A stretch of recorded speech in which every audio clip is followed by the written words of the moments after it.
is going on, everybody? You already know what it is. Your boy Scotty back with another one. Let me say this. Let me say this before I get going. All right, before I get started.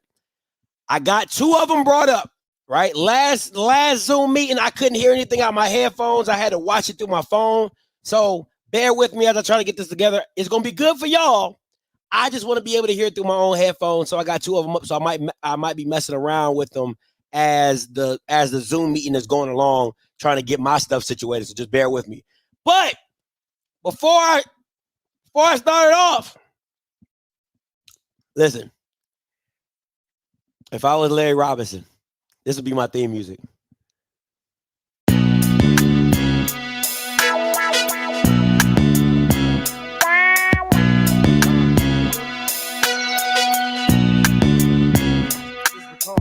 What you gonna do? What you won't do, nigga? What you won't do, nigga? Here I go. Here I go. No, y'all niggas that damn. Here I go. No, y'all niggas that damn. Here I go. Man right here. The man right here. Hey, listen, you gotta come in. You gotta come in with a certain swagger when you coming up to the board of trustees. Like, you've been looking for me? Here I go.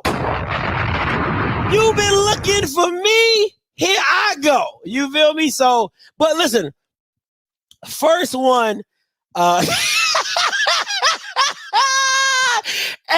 listen, I like that, Rocky. Oh, man. Oh, hold on.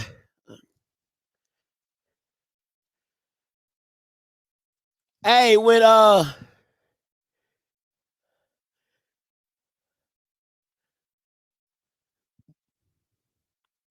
here we go.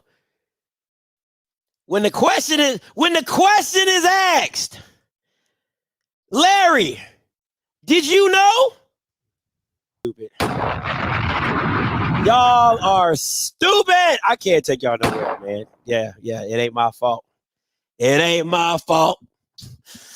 Yeah, that's. I mean, listen, it's somebody's fault, okay? But one of the dominoes did drop. You know what I'm saying? DJ, play my music.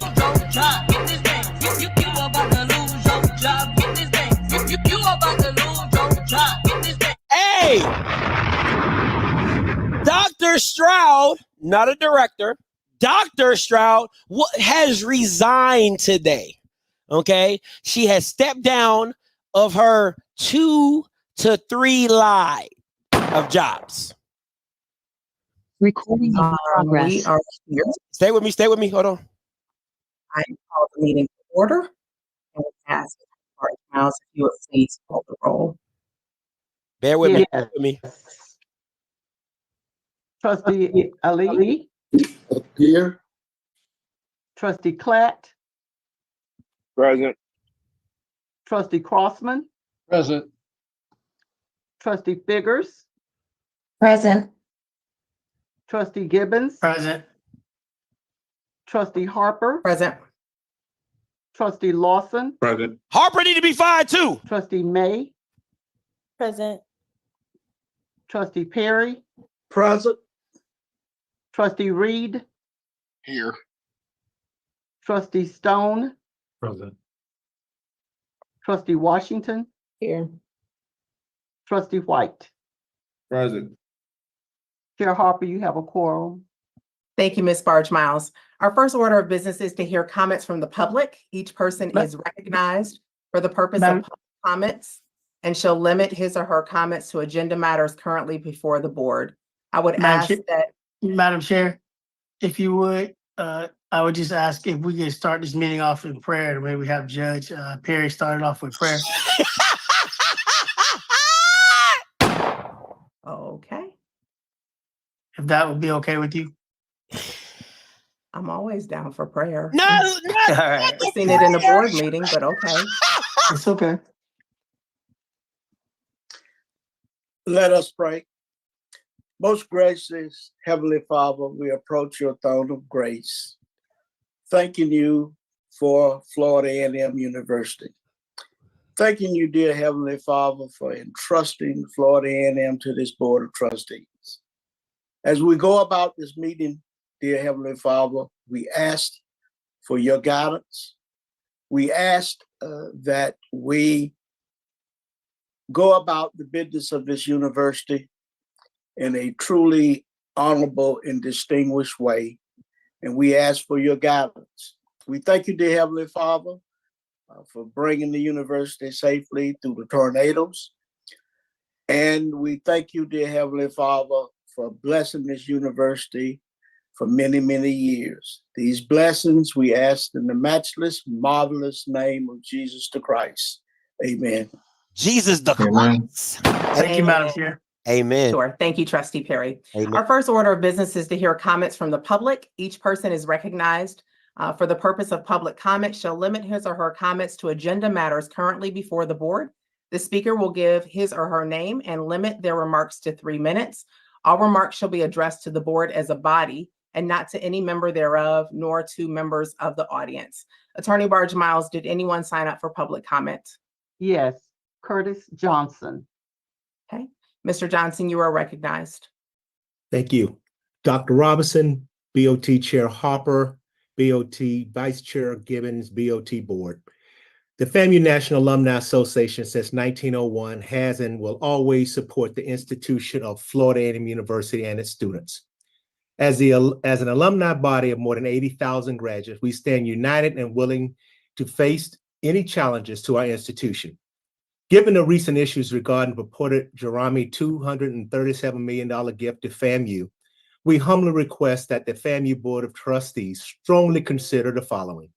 Conduct a transparent and complete investigation regarding the processes surrounding acceptance and approval of the gift from Mr. Jerami that has put FAMU in an unprecedented situation with several unique challenges that must be navigated simultaneously.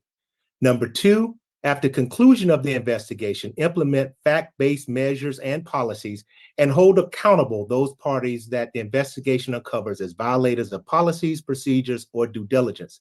And number three, institute changes that achieve the ultimate goal to restore FAMU back to the pinnacle institution status as exemplified by our outstanding faculty, students, and alumni.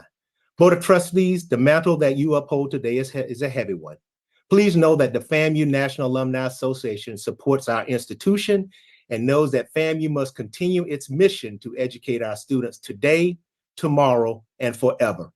Given our mission, Board of Trustees, you must continue to be the primary stewards of our university to ensure our standards and related processes continue with no further abatement by any individual or select group of individuals, no matter title or position.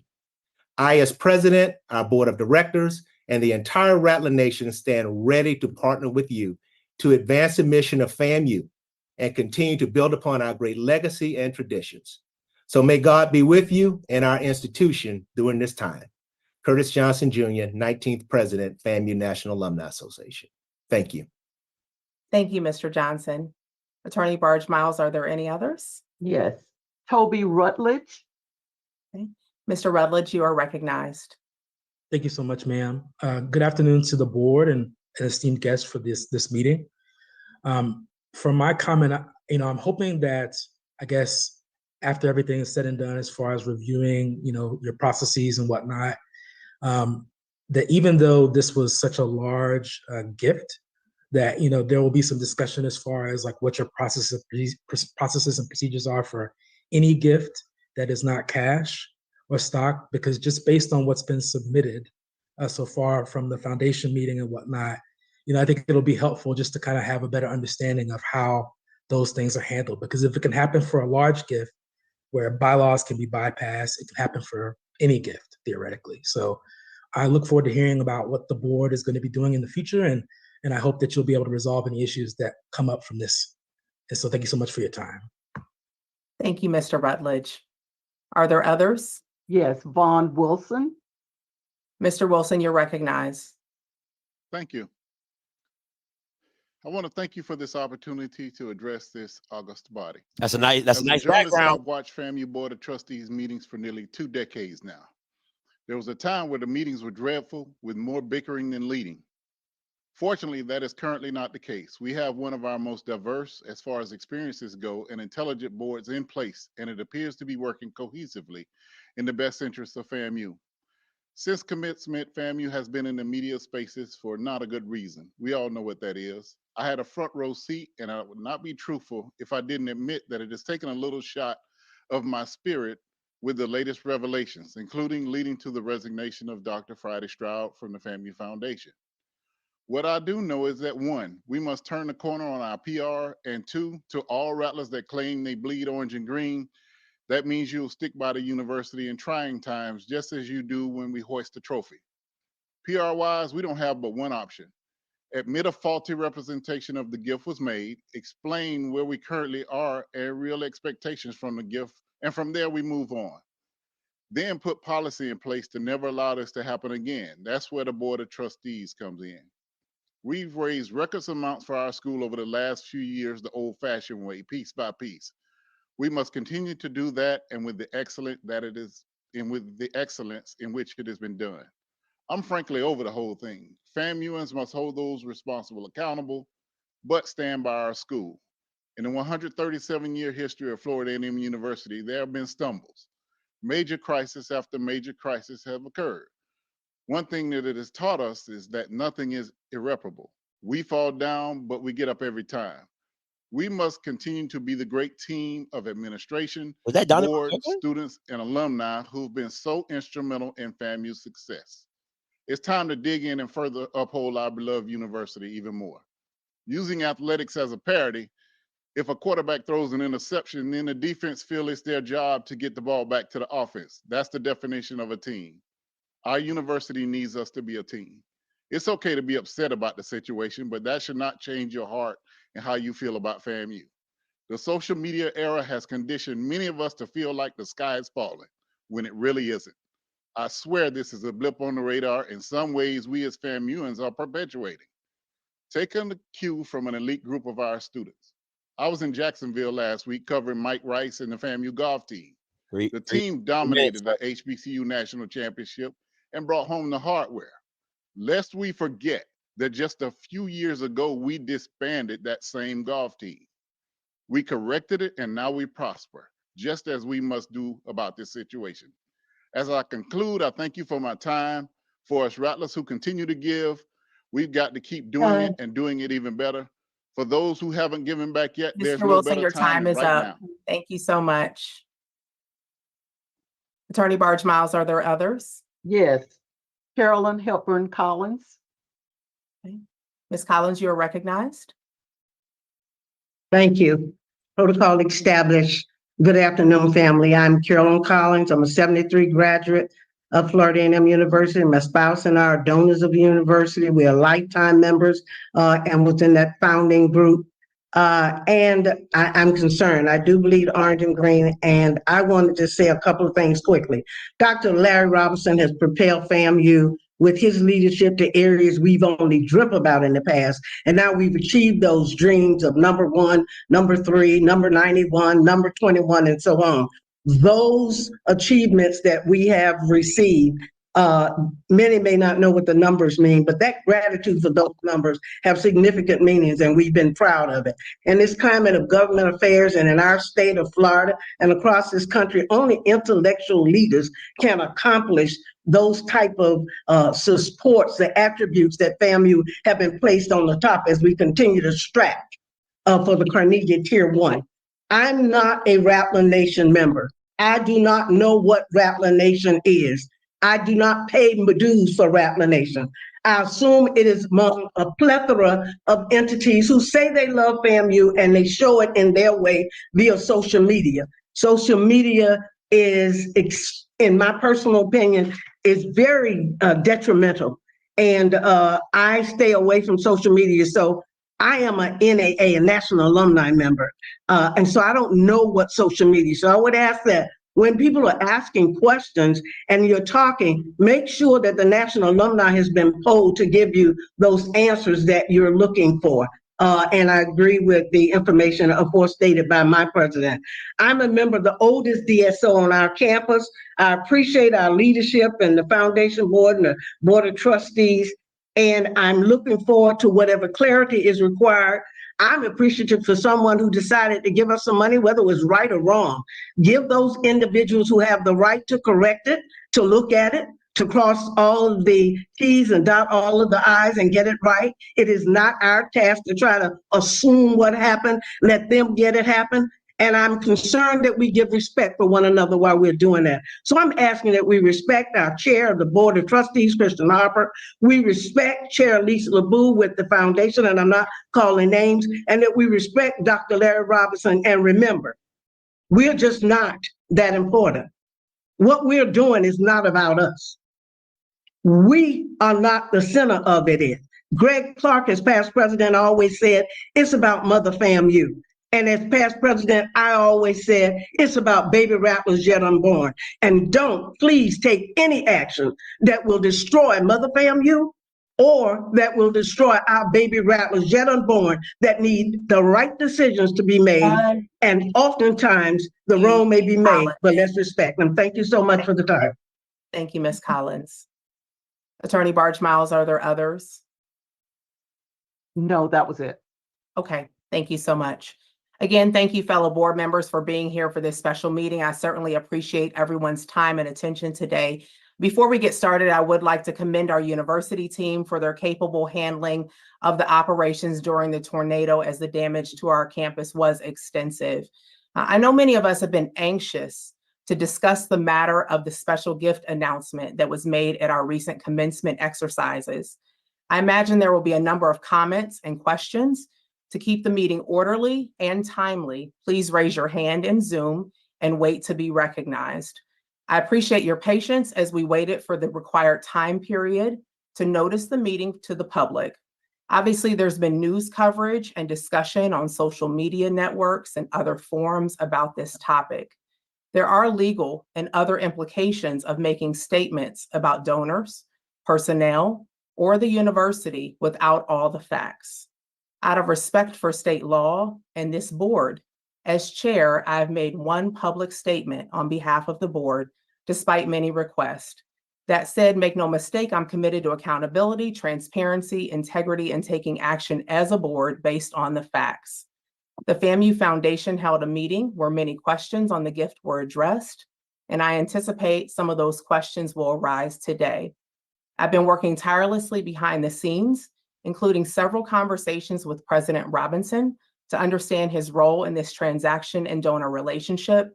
I've directed him to make a statement to our board today on these matters. Dr. Friday Stroud is also here to answer questions. I've also been in communication with State University System Chancellor Ray Rodriguez and Board of Governor Chair Brian Lamb, and want to thank them both for their commitment to the resolution of this matter. Special thanks also to FAMU Foundation Chair Lisa LeBou and our outstanding foundation board, who share our commitment to resolving this matter. Your expertise and engagement are a true asset to the university in raising and stewarding contributions through exceptional management, investment, and administration of assets. Before I turn it over to Dr. Robinson to address the board, I do see a hand, Vice Chair Gibbons. I'll wait till Dr. Robinson addresses the board. Okay. Once Dr. Robinson addresses the board, I'd like to make a statement and then I'll open it up to the trustees. Dr. Robinson, you are recognized. Here we go. Thank you, Chair Hopper and members of the Board of Trustees for allowing me to address you regarding the proposed gift from Mr. Gregory to Robin. Let me begin by stating that as president of Florida A&M University, I take full responsibility for this matter and the ensuing fallout. I apologize to this board, the Foundation Board of Directors, our students and their families, our faculty, staff, alumni, and friends who have worked so hard with us over the past several years to elevate Florida A&M University to its current status as the #1 public HBCU and the rank of 91 in national public institutions in America, according to U.S. News and World Report. It is because of you and a dedicated and committed team of individuals who come to work every day to tend to the welfare of our students and perform their work consistent with our core values of accountability, inclusion, innovation, and integrity. And to our donors whose generosity has led to new levels of fundraising, enabling the university to further support our mission, enhance student success outcomes, and so much more, please know that FAMU is still a sure bet when it comes to stewardship of those funds you provided us, and without question, they will be directed to the programs and special initiatives that you intended to support. Your investments have made and will continue to yield positive outcomes for many years for Florida A&M University. To the governor, the Florida legislature, the board of governors, and state university system chancellor and staff, we're extremely proud of being a part of the #1 state for higher education in America and gratefully acknowledge your vision and substantial investments that help make FAMU a place where students' lives are transformed and endless possibilities created, as indicated by FAMU being ranked 21st in the nation among national universities with regards to social mobility. Thank you. I must admit that missteps were made in the manner we handled the proposed gift from Mrs. Rahman. It is my belief that with the guidance of this board, we will arrive at a process much more transparent when it comes to such large gifts in the future. I saw in this unprecedented gift the potential to serve our students and our athletic programs in ways unimaginable at that time. It would truly be transformational, I believe. I wanted it to be real and ignored some warning signs along the way. There was no personal gain, but the impact on our students and our university would have been extraordinary. However, last Wednesday, I received information suggesting that all was not what it appeared. I immediately contacted Chair Hopper and the VP, Dr. Friday Stroud, and informed them that the engagement with Mr. Jarami should cease, and we all agreed. For the record, I must note that I did not inform Chair Hopper of the gift, nor did I inform Chair LeBou of the Foundation Board of Directors, the chair of the Foundation Board of Directors, prior to the commencement program on Saturday, May the 4th. I owe a sincere apology to Chair Hopper, who happened to be at commencement and was asked to pose for pictures with Mr. Jarami, not knowing about this whole event or affair. It was reported, by the way, in error that she knew of the plans, that she did not. My oversight is in no way a reflection of her integrity and diligence. I was determined to honor a non-disclosure agreement that, if violated, I thought would jeopardize this transformational donation. So we signed the public announcement at commencement was premature at best, and I apologize to all who witnessed it and shared their joy and jubilation in the Lawson Center and in places through which the ceremony was streamed. In a gesture of good faith and accountability, Dr. Shante Friday Stroud, our Vice President for Advancement and the Executive Director of the Foundation, has decided to step down from her advancement role to focus on her duties at the School of Business and Industry. I've accepted her resignation, and I am thankful for her excellent work in boosting our fundraising to new heights. Her decision shows her dedication to transparency as we move forward. In the meantime, Dr. Donald Palm, our Executive Vice President and Chief Operating Officer, will serve as Interim Vice President for Advancement while discussions are underway as we speak with the Association of Governing Boards, AGBE, for a longer-term interim. We will then look at a new full-time dedicated Vice President of Advancement as we review our processes, working closely with this board and the FAMU Foundation Board of Directors. I thank all of you for your commitments to this institution. Our motto has long been excellence for caring, and we will continue to pursue excellence in all that we do here at Florida A&M University. Thank you, Madam Chair, members of the board. That concludes my remarks. Thank you. Before I recognize other trustees, I would like to make a statement. I want to start by personally saying that I am a proud two-time alumna of FAMU and the School of Business and Industry. Okay. For nearly 30 years, I've consistently served this university as the third female student government president in FAMU's history to my current role as the chair of the Board of Trustees of Florida A&M University, a top 100 university, the #1 HBCU for the 5th year in a row, and part of the #1 state in the country for higher education. The love that I have for this university is unquestionable. We've had record-breaking philanthropic giving recently, and it doesn't surprise me that FAMU is attracting the attention of more donors, companies, foundations, alumni, and friends of FAMU who want to invest in our students and their success. I'm grateful for how the institution has flourished in the past several years under Dr. Robinson's leadership. I've told him privately also that I and many others are frustrated and disappointed about the reason we're here today, or the implications this could undoubtedly have on donor trust and confidence.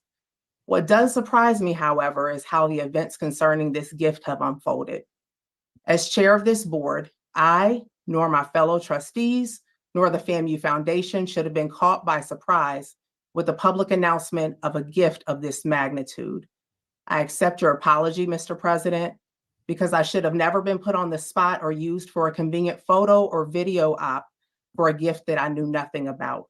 But you were I so fully quick to support say your you were decision to cease this transaction. Come on. I only wish the decision would have been made during the 6 months spent on developing the gift and before a public announcement would have been made that could tarnish the reputation of this university.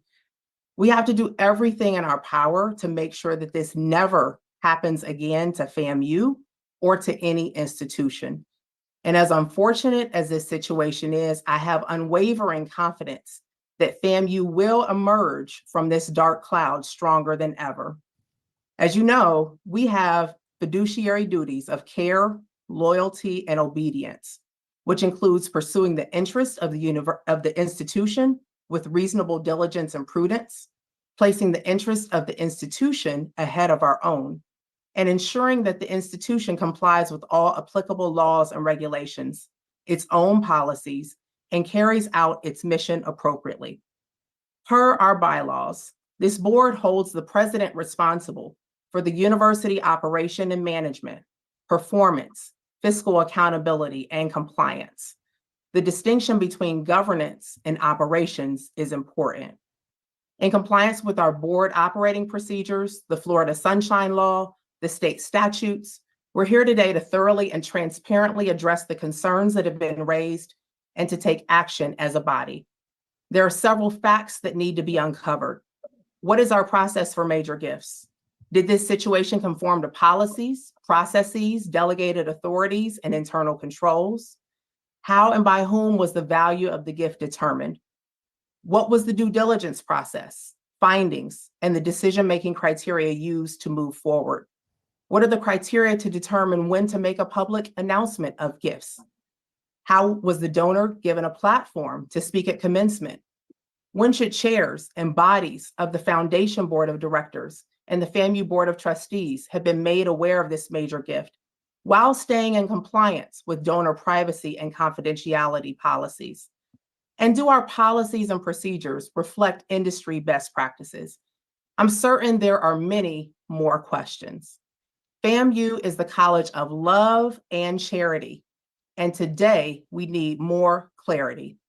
Transparency and accountability are critical to understand what happened, why it happened, and to take swift and corrective actions based on facts to improve the operations and controls of our university.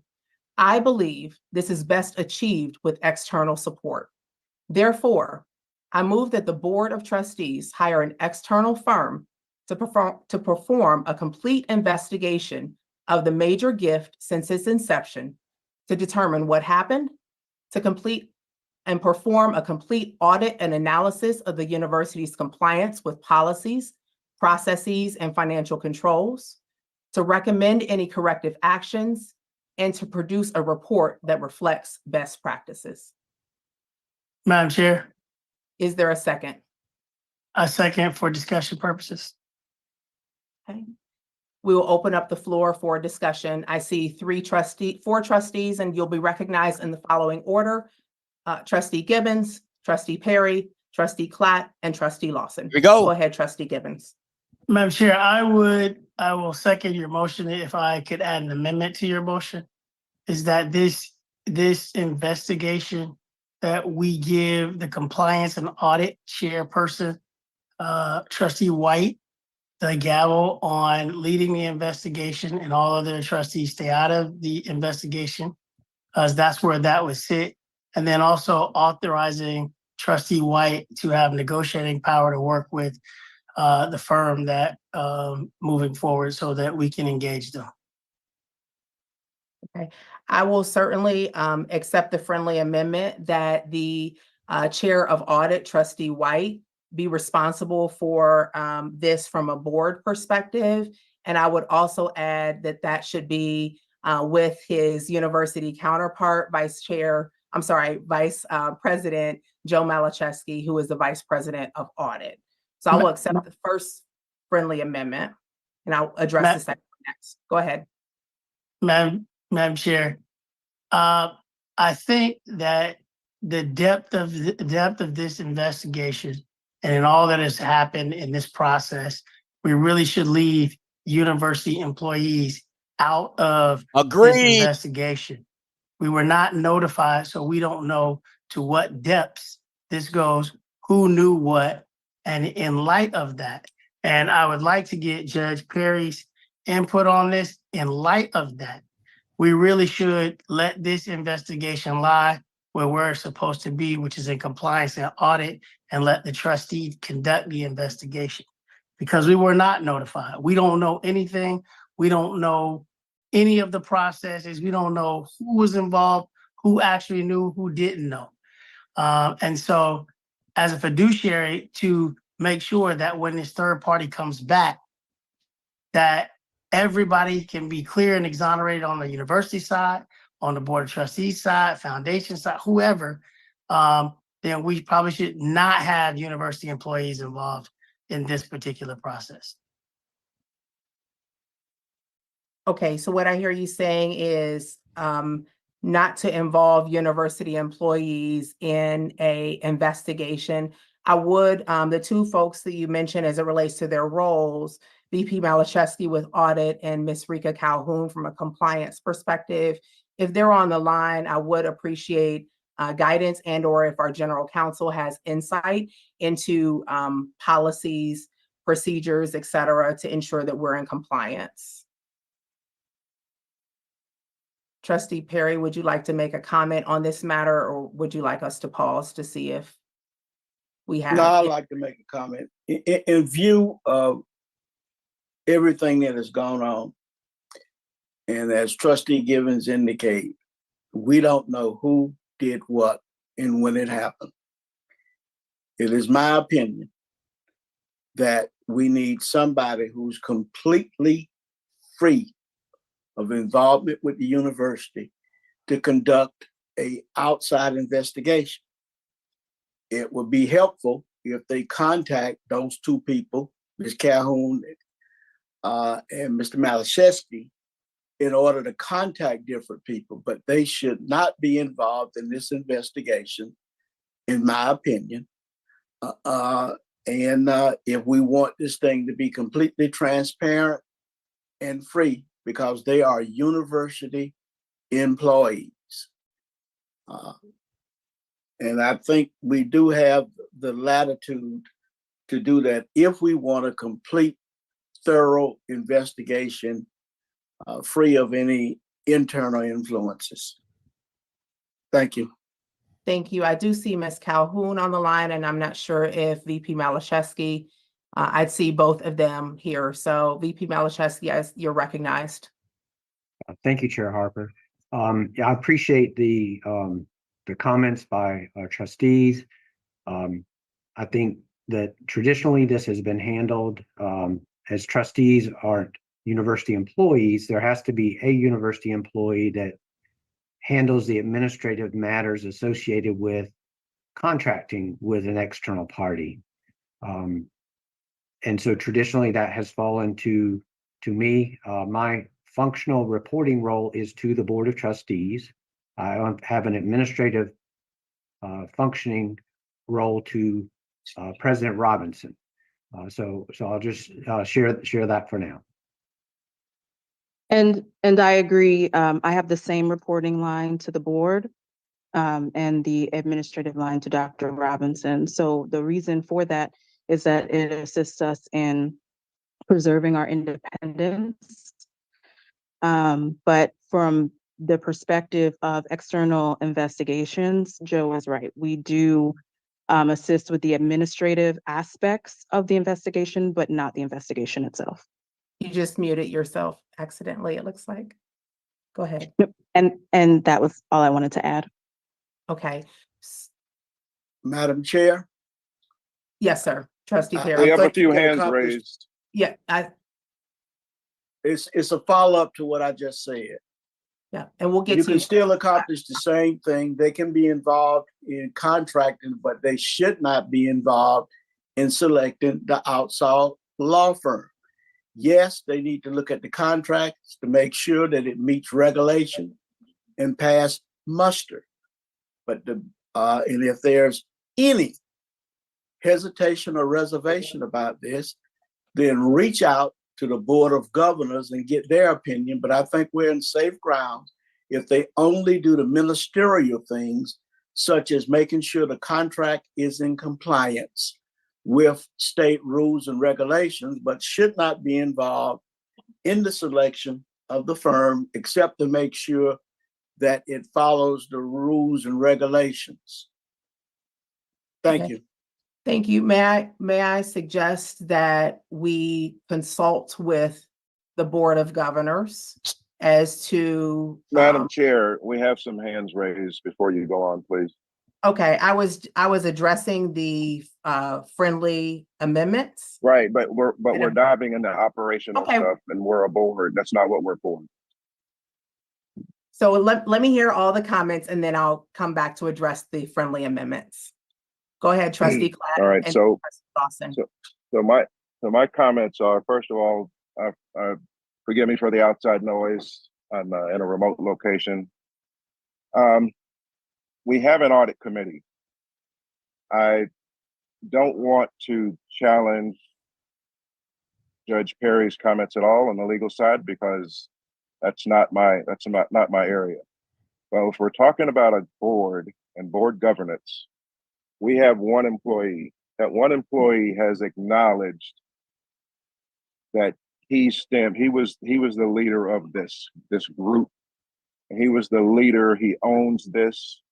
So I think we need to put this to the committee, the audit committee, and the audit committee should be making the recommendations that you as the chair are making, because we're not supposed to be in the operations of the university. We are taking the work from the chair of the audit committee, which we put them in that position for a reason. We are distracting from the audit person, which is Mr. Malashevsky, and he's in that position for a reason. He reports to us. We all know that he reports to us, not necessarily the president. So I think at some point in time, we have to follow the process.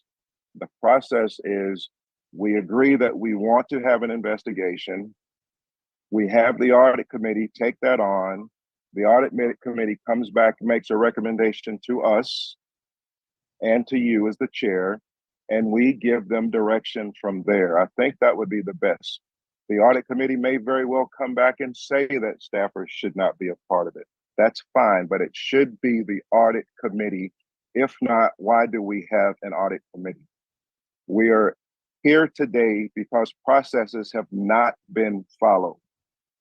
At some point, we have to follow processes that are in place. And then at some point, we have to look at those processes and say, maybe some of those processes are outdated, but there's a process to address that as well.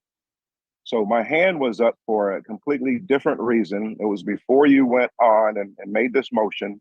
So I will leave my hand up for additional comments, but just on this comment of making a motion to whatever it was that you just rattled off, I think you're giving operational instructions and we need to give this to the committee. Those are my comments.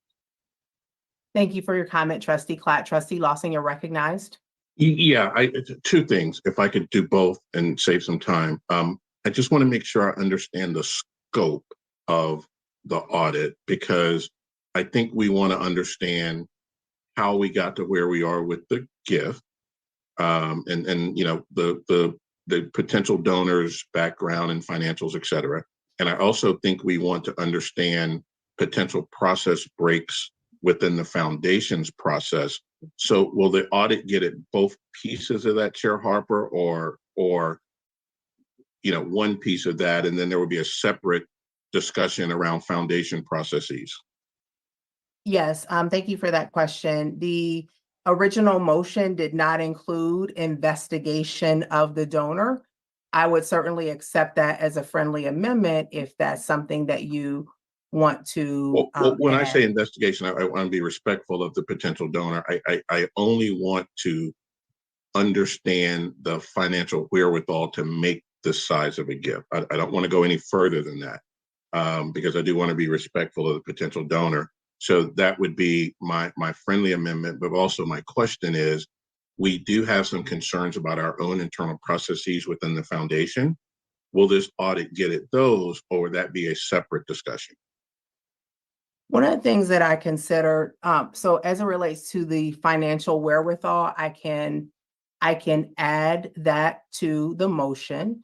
Right. As it relates to the processes of the foundation, one of the things I considered was in the recommendation of corrective action to also suggest best practices in the context of the FAMU Foundation. Would that cover what you're? Well, it will cover, Chair. It's just that I'm thinking about this audit. One, I don't want to make it too broad because I want the results quickly.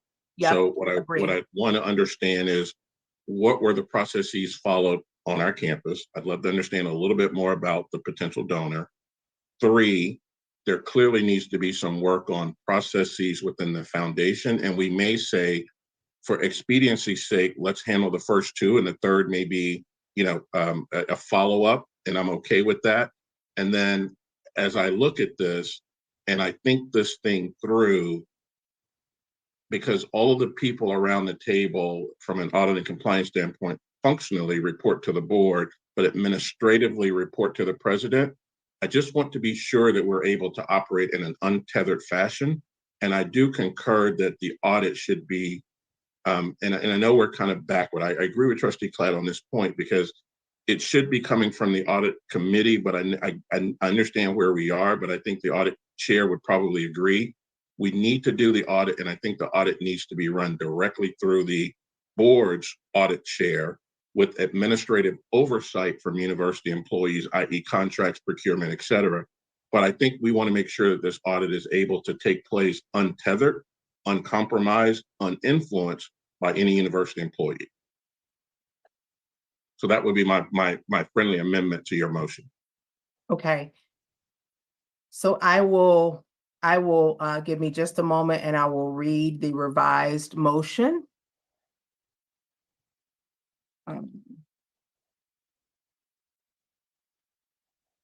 Okay. I move that the board hire an external firm to perform a complete investigation of the major gift since its inception, to determine what happened, to perform a complete audit and analysis of the university's compliance with policies, processes, and financial controls, to, and this is where I need to revise, to understand the, you said financial wherewithal of the donor. You're muted. We don't agree with the first sentence. I'm sorry, was that true? Well, let me finish this. So you were correct, Chair Harper, in my statement, but I think there's objection to my statement from Trustee Cladd. Okay, so I'm not going to include that, but what I've added is to produce a report that reflects best practices, as well as to recommend any correct. Let me start. I move that the board hire an external firm to perform a complete investigation of the major gift since its inception to determine what happened, to perform a complete audit analysis of the university's compliance and policies, processes, and financial controls, to recommend any corrective actions and process policy changes to the FAMU Foundation, and to produce a report that reflects best practices under the leadership of the Board of Trustees Audit Chair. One correction, Chair Harper, there were three pieces, right? One was how the process evolved on our own campus. Number two is, let's say, for lack of a better term, the true resource pool of the potential donor, right, to a limited degree. And number three, which is foundational processes. And my question or my reco is maybe we separate the three. We go with the first two now, and you and Chair LeBou can decide potentially on an approach to look at the foundational best practices from the standpoint of dealing with major donors communication, how NDAs are processed, because, one of the questions that I'll have downstream is, did we ever push back or redline the NDA to give us more latitude in our discussions? But I'll save that for a few minutes later. Okay, so I've removed the statement around any process changes for the foundation board. Thank you, Trustee Lawson. I do see Trustee Gibbons' hand and Trustee Washington as well. And Trustee Perry, to clarify, we'll go on that. Go ahead. Okay, Madam Chair, two quick things. Trustee Clatt, while I appreciate everything that you said, this is an unprecedented meeting. It's called special meeting for a reason. We don't know the depths or the magnitude of what happened in this situation. And so there could be possibly some criminal violations and other things that could be involved in this whole transaction. And so I do support the chair in terms of making sure that we have external folks. It should sit not with the committee. It should sit with the chair of the compliance and audit and allow him to work with Mr. Malachewski and any other staff to enter into an agreement to move the investigation forward so that we can get facts. We didn't receive those facts prior to this. We didn't get anything prior to this. And now everybody gets on here and we're all talking about processes and procedures. We don't even know what those are and how they exist. And so as any good businessman, you don't interject yourself, right, into an investigation. You take in the facts so that folks can be cleared or not cleared. We know specific violations that happen and other things. And now we're dumping in here where we're going to go and do all these things at the foundation and all that stuff. Yesterday or Monday, I think it was, the DSO committee has already voted to come and bring before the board, again, being transparent, including having integrity and accountability, where we will come forward and we will have a discussion about all DSOs and doing a deep dive into bylaws and other things. We've had that discussion. We are here today to do one thing, and that is to find out the facts related to this particular donation, what happened, when it happened. I'm sitting here with over 100 questions that are written here right now. Right now. We need to move on and get an independent person. You can go talk to the BOG, you can talk to anybody you want to, but here's what I am going to share with you. I have gotten calls from alumni, I've gotten calls from a lot of FAMU faithful, folks who are donors and so many other things. This should not have happened. And in light of that, we need to get the facts, not play around with this, not do anything that makes everybody else feel good, because this is uncomfortable. I'm upset that I have to sit here and be doing this right now when all it took was normal due diligence. I had a journalist tell me that I don't know how these people worked on this for 6 months, and I got the information that I got in 2 days. So let's stop with all the friendly amendments and all this other stuff, and let's get down to the business at hand, which is provide some leadership as a trustee and as a fiduciary.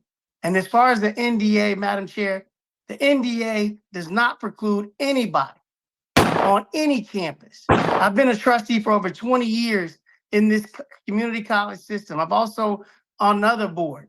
And Judge Perry is as capable of any expert in this country when you're talking about legal matters. And I will share with you that whoever signed any document any NDA is acting as an agent on behalf of this board, because the power and the fiduciary responsibility lies with us. And so, Madam Chair, I hear what we're saying about all these other things. That's fine, well and dandy, but we're sitting here because somebody did something wrong, unfortunately. And now we need to move forward and get an outside investigation. Put this in Mike White's hands as Chair of Audit and Compliance. Let him negotiate whatever firm that we see fit and move this process forward. Thank you. Thank you so much. Thank you so much. And with that, Trustee Washington, is your comment related to the motion that's on the floor? If not, I'd like to move us to a vote, please. Yes, I would like to say, and I appreciate you trying to move this forward, but I think, perhaps we got a little bit ahead of ourselves in doing the motion, because what you're hearing, I think, is a bit of frustration from some of the board members who would like some additional clarification.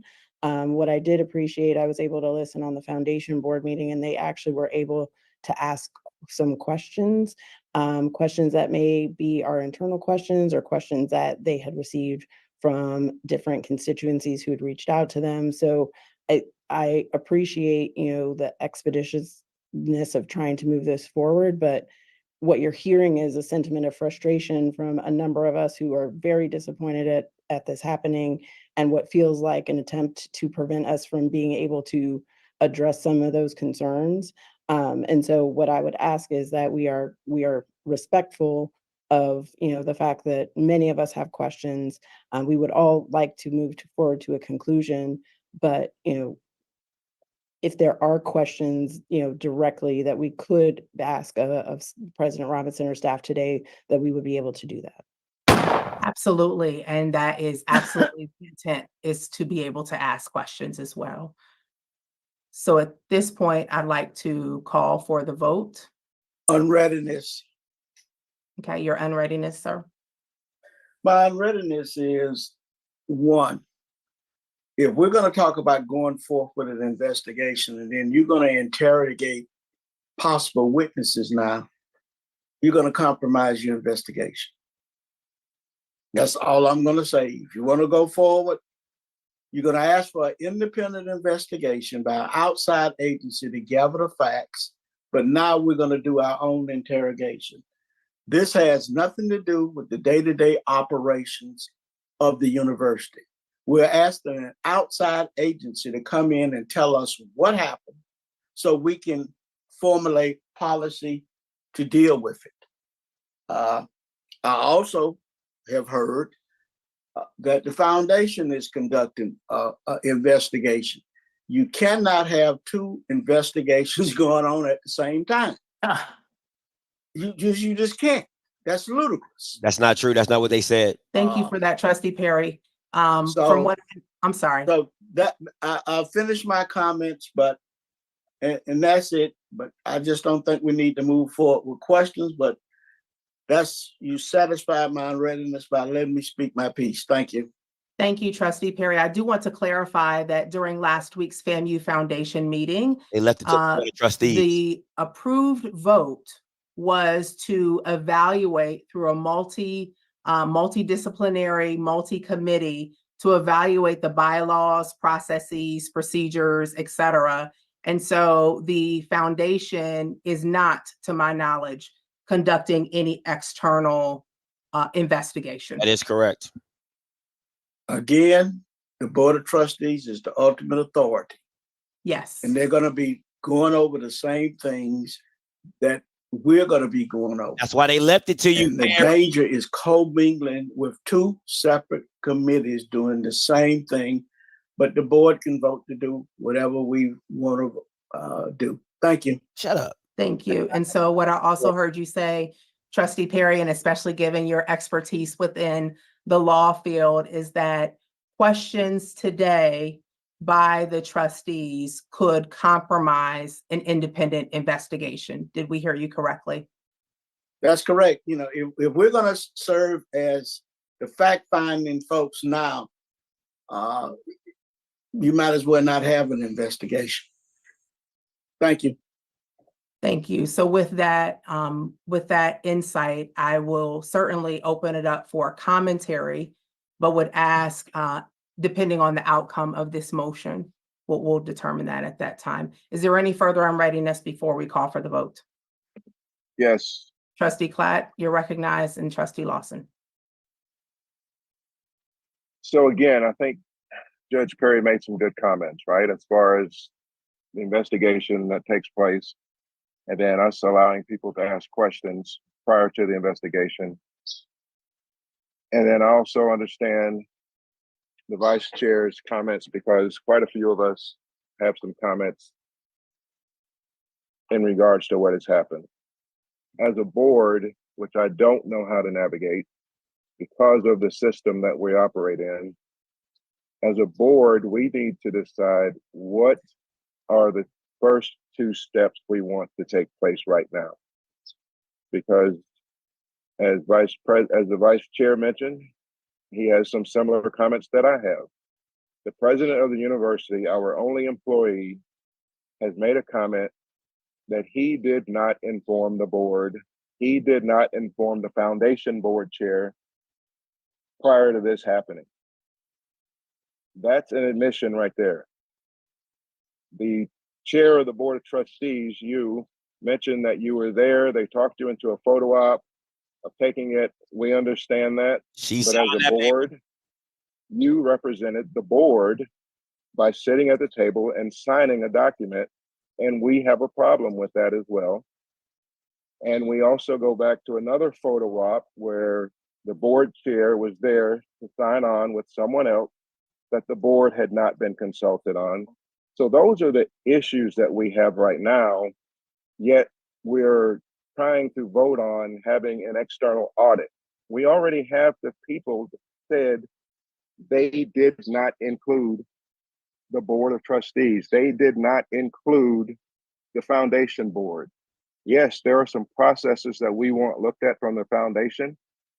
The president of the university, our employee, has said he did not tell them. I understand we want to find out if that is a true fact.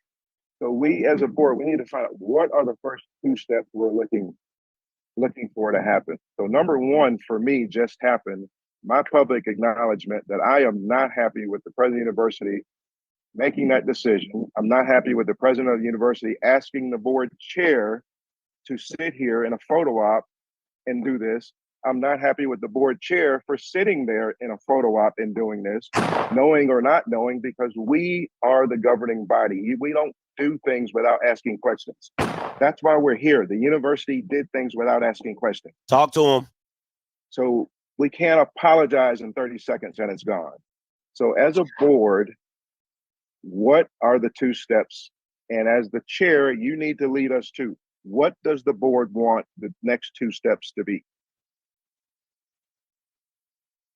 Thank you, Trustee Klatt. And what do you want the next two steps to be? And then we'll recognize Trustee White and Trustee Reed. I do want to recognize that it is also 3:57. I think that as a board, we need to take a look at number one, our one employee who has made the comments. Come on. And I really relish the comments that the past NAA president Collins made, as far as I support the university.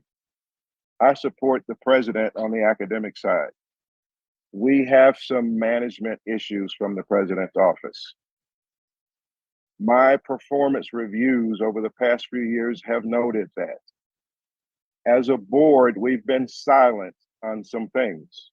In our last board meeting, a motion was made to remove the $1 million authorization on the president. I voted against that. Here we are, a prime example of why we don't need those types of removals. So as a board, let's stop reacting and let's be the adults in the room, and let's set some policies and some guidance going forward.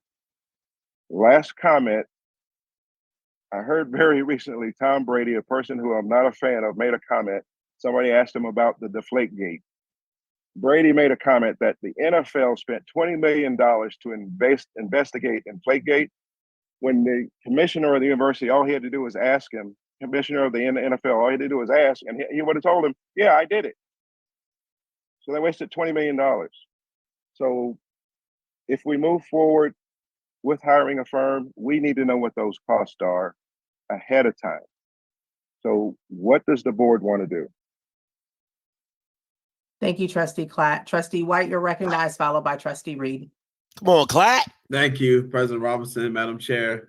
What I will say is, and this is something that I'm a quote unquote baby on the board, and also as one of the youngest ones, I understand my position. But one of the things I've always had trouble with being on this board is that I feel like I know nothing that's going on.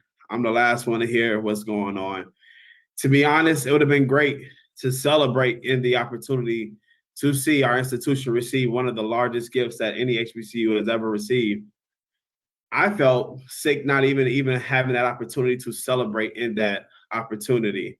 I feel like there is too many times that we get caught up as the board with decisions that are made, and then we're having to take time out of our busy days. We're not paid for these positions. We're not paid for these roles. These are things that we do out of the kindness of our heart. And it takes a lot to stand up here and to be able to deal with these. These are definitely tough conversations that need to happen. The comment I will make is, as a leader and owner of a company, if one of my presidents decided to sign an NDA on something that happened to do with my company and then not tell me what that NDA was about or anything, I would have definitely been upset. And so to hear how everything has played out and the different things that have happened and transpired over this time it's a little upsetting. I would say the other thing I was very disappointed about is the fact that on Sunday, when questions did come out, the institution decided to double down and say we did our due diligence. To me, that was a lack of oversight. And it's like, why double down if we have not done that? And so, as much as I do not want to lead this agreed upon procedures report, which it probably will end up being based upon AICPA rules. So as I do have to lead that, I do want to I want to make sure that I do connect with Joe, have a great relationship with him and Rika. There's going to be a need across the whole board, whatever we decide to do, investigation report, review, whatever you all want to call it. To me, we have to get down to the nuts and bolts of what is going on. Why is transparency seem to be lacking? Why is management feeling is that they do not have to tell us very key, insightful things? Like this was a very big and key one. Our policies and procedures needed to be buttoned up. Like those are the things that need to be identified, and we really need to get down to the nuts and bolts of it. I am a proud graduate of Florida A&M University, proud graduate of SBI. I put my money where my mouth is. I have donated quite a bit to this university, and I will continue to love and support this university. This university has been going on for 136 plus years, and it is my job and our role to make sure that we give those opportunities for another 136. So as we do this review, we need to understand what's going on so that we can move it to the future and to see who all was responsible for this lapse of judgment. Thank you. Thank you, Trustee White. Trustee Reed, you're recognized. Thanks, Madam Chair. Maybe just a couple of quick comments. I think we're all very passionate about this topic, and it's evident by the number of participants we have on this call. One thing I think we're all trying to get to is fundamentally transparency. And I think the way that we get to this transparency is via an independent third-party review. I think that is necessary, but we can't have an exhaustive process where we don't get any information until it's complete. So we fundamentally need to break it down where we first get an assessment of what truly happens so that we get transparency to what occurred holistically. I think Trustee Gibbons made a very good point in terms of we have a portion of the information, we don't have all the information. And that's what a third-party investigation will allow you to be able to have.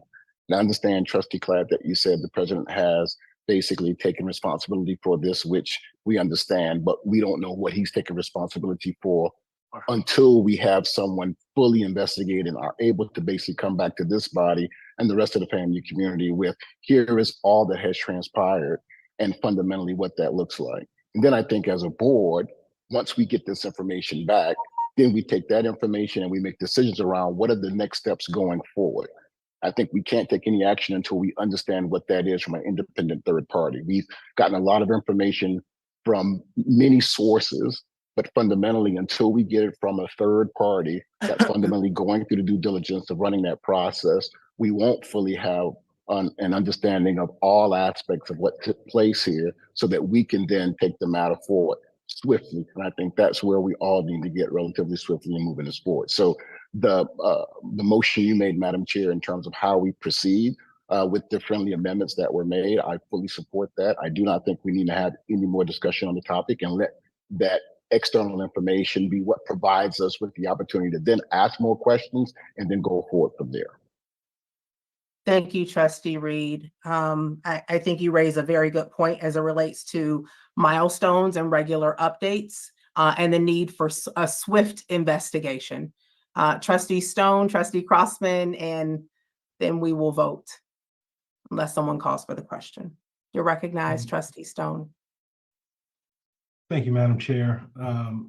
Look, I'm a FAMU graduate, and hearing the news about the potential donation really excited me. But the fallout, my own personal diligence, everything I've read has been really disappointing. Even the calls that I've taken to really digest this matter have been quite hollow in evidence that that you would need to even facilitate this process. And so, you know, to be clear, you know, even today, once this meeting started, right, this is new information that I didn't even have, right? The only thing I knew was the photo and who's in it and seeing some of the documents, who signed the documents, right? And so thinking about a motion and an external investigation, I get it. It makes sense. That's what we're ultimately going to need. But it feels like there's just base level information that could be helpful here to better understand the scope. I think the scope here is, you know, and the implications could be much wider than passing a motion today with the information that we have, right? So I don't know if there's a milestone here where, you know, we can have just a, you know, whether it's an internal report or just somebody that, you know, can summarize what is it that we exactly know? What is it that are the facts today? You know, at any level, you know, as a trustee of this university, that's important for me to know to determine what the next steps are going to be. So although I agree in the motion to have an external investigation, it feels like we need more information to even put the scope on that investigation to, you know, to really move forward there. So that's just my 2 cents, but nonetheless, really disappointed in the information flow. You know, we can talk about what happened, but how do we get the information to really work through this and have a heads up? You know, I think, you know, all parties, quite frankly, could have done a much better job at that. Thank you. Thank you. Trustee Crossman. Yes, thank you, Chair Harper. I agree with the motion and what you and Vice Chair Gibbons are recommending. The white man. I just want to add to this as a subject matter. If anyone follows me on social media, what they will note is I promote FAMU a lot. It's 100% positive. If I have a negative issue, negative comment FAMU, I go to somebody that's responsible in that area and talk it out privately. My public comments are always positive, but that's just my choice. And I encourage others to consider that. How this relates to this subject, and Chair Harper, I was really feeling empathy when you were talking about your situation with the photo op. When the announcement came out, I of course didn't know anything about it. But when I saw it, because it came through the university, I trusted it to be 100% accurate. I then shared it to my social media. Because I did that, I've now gotten negative social media at me and questioning my integrity because I trusted what came out from the university. You're getting some negativity in this meeting because you trusted. You were standing there and you were asked, and because of the relationship trusted. So there's a violation of trust. And so the question really comes is, how do we repair that trust? It makes me wonder, like, did President Robinson and others not tell us because they don't trust us? And now we were violated. We need to, how do we now move forward and rebuild that trust? Come on, white man. And so the investigation part is important. All of that matters. There's a lot that needs to come out there. My bigger question is that how do we, in the senior leadership roles, repair that trust? And so that needs to, in my opinion, go to some more proactive steps of transparency, like Trustee Stone just mentioned, and also some deeper questions of like, what's going on here that people were not included. When I thought about this situation, I don't understand why you wouldn't go back to this donor and say, hey, look, we're going to add 2 people to this, Lisa LeBou and Judge Perry. That is a simple thing. If that would have happened, none of this would have happened. So why would you not lean into the resources you have? Come on. And that is a deep question, I think, that has to get answered. And we're not going to answer it today, but I think you trusted and it hurt you, Harper. I trusted it hurt me. I'm still going to post lots of positive things. That's never going to change. But we need to get that vetted out through this process. Thank you. Thank you. And it would have been nice for the chair of the Board of Trustees to be aware of the gift agreement as well. And that did not occur as it should have. Signed it. I see 2 hands, and I know we do have a motion on the floor. Vice Chair Gibbons and then Trustee Lawson. Madam Chair, I thought that Trustee Clatt, Stone, and Reed all made very good points, especially Trustee Clatt as it relates to what are the next 2 steps. I appreciate your motion. I guess what I would like to do is let's separate these things out, make a motion, and then talk about next steps to make a motion to have a third party outside investigation. I think one of the things that we've left out, I appreciate all discussion around transparency and integrity, but we're also leaving out of this discussion about accountability. And that's what this investigation is going to be about holding people accountable, or individuals, or maybe not. Maybe they did do this right or did it as close to right as they could. This is about also accountability. And the third party should be independent, and it should do deep dives all the way down to whether or not we keep talking about the university's rules, policies, and procedures. Great. What about if there were federal, state, and local laws that were violated? We won't know that. So we really do, to Trustee Clatt's point, really do need to outline this, turn it over to the chair of compliance and audit, so that when it comes back, whatever comes back, we can make some clear and decisive decisions or not about where this has gone or went. Let me just be clear about this. I graduated from SBI. I know Shante Friday-Stroud. I don't ever believe in any way, shape, or form her intent was to be put in this situation, nor Larry Robinson. But now that we are here, I think Dr. Friday-Stroud, who was my professor, would tell you, you have to follow processes and procedures now so that we can gain back that trust that Trustee Crossman talked about. And so, Madam Chair, I guess when I get to this point, I don't want to belabor this. We should make a motion. It should be on an outside third party to do a deep dive on all those things, from rules, policies, procedures that were followed, weren't followed. How did we get to this point? Who was the main person, not the main person? Document signing, all the way down to were there federal, state, and local laws violated, so that we know all the implications related to this particular transaction to protect what we keep talking about we love, which is our beloved FAMU. This has nothing to do with individuals. This has everything to do with protecting the integrity and the brand of Florida A&M University. I couldn't agree with you more, and we'll share a revised motion that addresses some of the comments.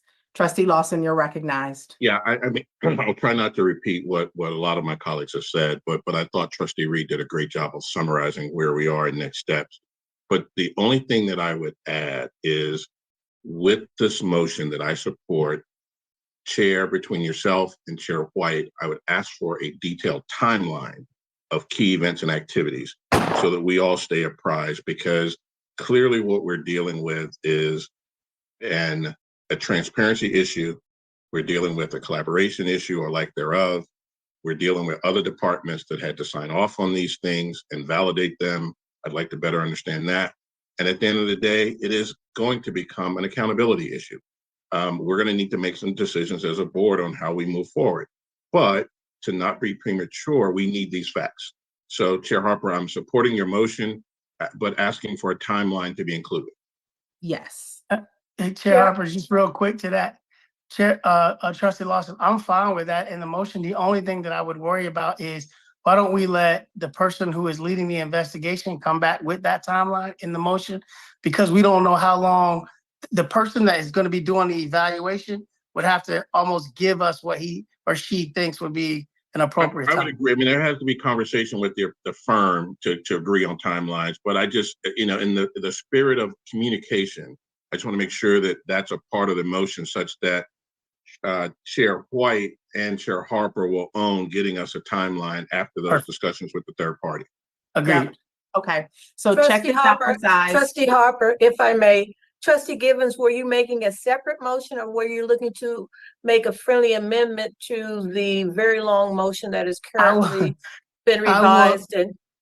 I will let the chair decide. I'm happy to make the motion the way I did, and then we can have, after we up or down the motion, we can have further discussion about how we move that agenda forward, because I wholeheartedly agree with Trustee Klatt that there has to be a first step and then a second step, and then we move forward and wait for information. So whatever Chair Harper feels like is most appropriate, you can take mine or somebody else's motion.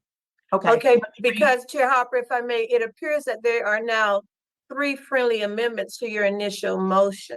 And I just want to make sure that I'm understanding what is being, it was motion, it wasn't seconded, there was discussion and unreadiness. So I'm just trying to find out the status of your her initial. motion was seconded. I'm getting ready to read the revised motion, which includes the friendly amendments that I have accepted. Okay. I moved and it was seconded, Madam General Counsel, it was seconded. I seconded the motion. Yes. Okay, thank you very much for that clarification, Trustee Gibbons. Okay. I move that the Board of Trustees hire an external firm to perform a complete investigation of the major gift since its inception to determine what happened, compliance with applicable policies, processes, and financial controls, to recommend any corrective actions with a written report under the leadership of the Board of Trustees Audit Chair, with regular updates to the Board of Trustees based on the timeline established by the external firm. That revised motion. If it needs a second, I'll second. Okay. A friendly amendment doesn't require a second, but I appreciate your support, Vice Chair Gibbons. No, I think that you should just change the motion to that one, honestly. Okay. General Counsel Wallace, should I rescind my original motion and make a new motion? Or can this motion that I just read be applicable and stand? That's up to you if you want to rescind it and make a new motion, Chair. Okay, I'll keep it as is. I do see Trustee May, and then we will vote. Yes, I just want to say from a student perspective and on behalf of the student body that I do agree that we do need an independent investigation, because this has shown a negative light on our university, which is a direct representation of the students. Thank you, Call Trustee. for the question. Okay, call for the question does end debate. So at this time, I will ask Attorney Barge Miles to conduct a roll call vote, please. Trustee Ali? Trustee Ali? Yeah, I'm here. Yes or no? You have to vote the motion up or down. Can we still have sort of discussions, or we have to vote? Can I have? Oh my God! Unfortunately, the question has been called, so you have to vote yay or nay at this time. I'm gonna vote yes. Trustee Klatt? I vote yes for an independent audit. And I also want to make known that if the audit firm gives us regular updates, we have to remember that as soon as we hang up, people are going to say the chair was a part of this as far as the photo. So who are the updates going to with the board? Trustee Crossman, Yes. trustee Figurs, Yes. can you come on camera, trustee Figurs, so we can confirm that that's you?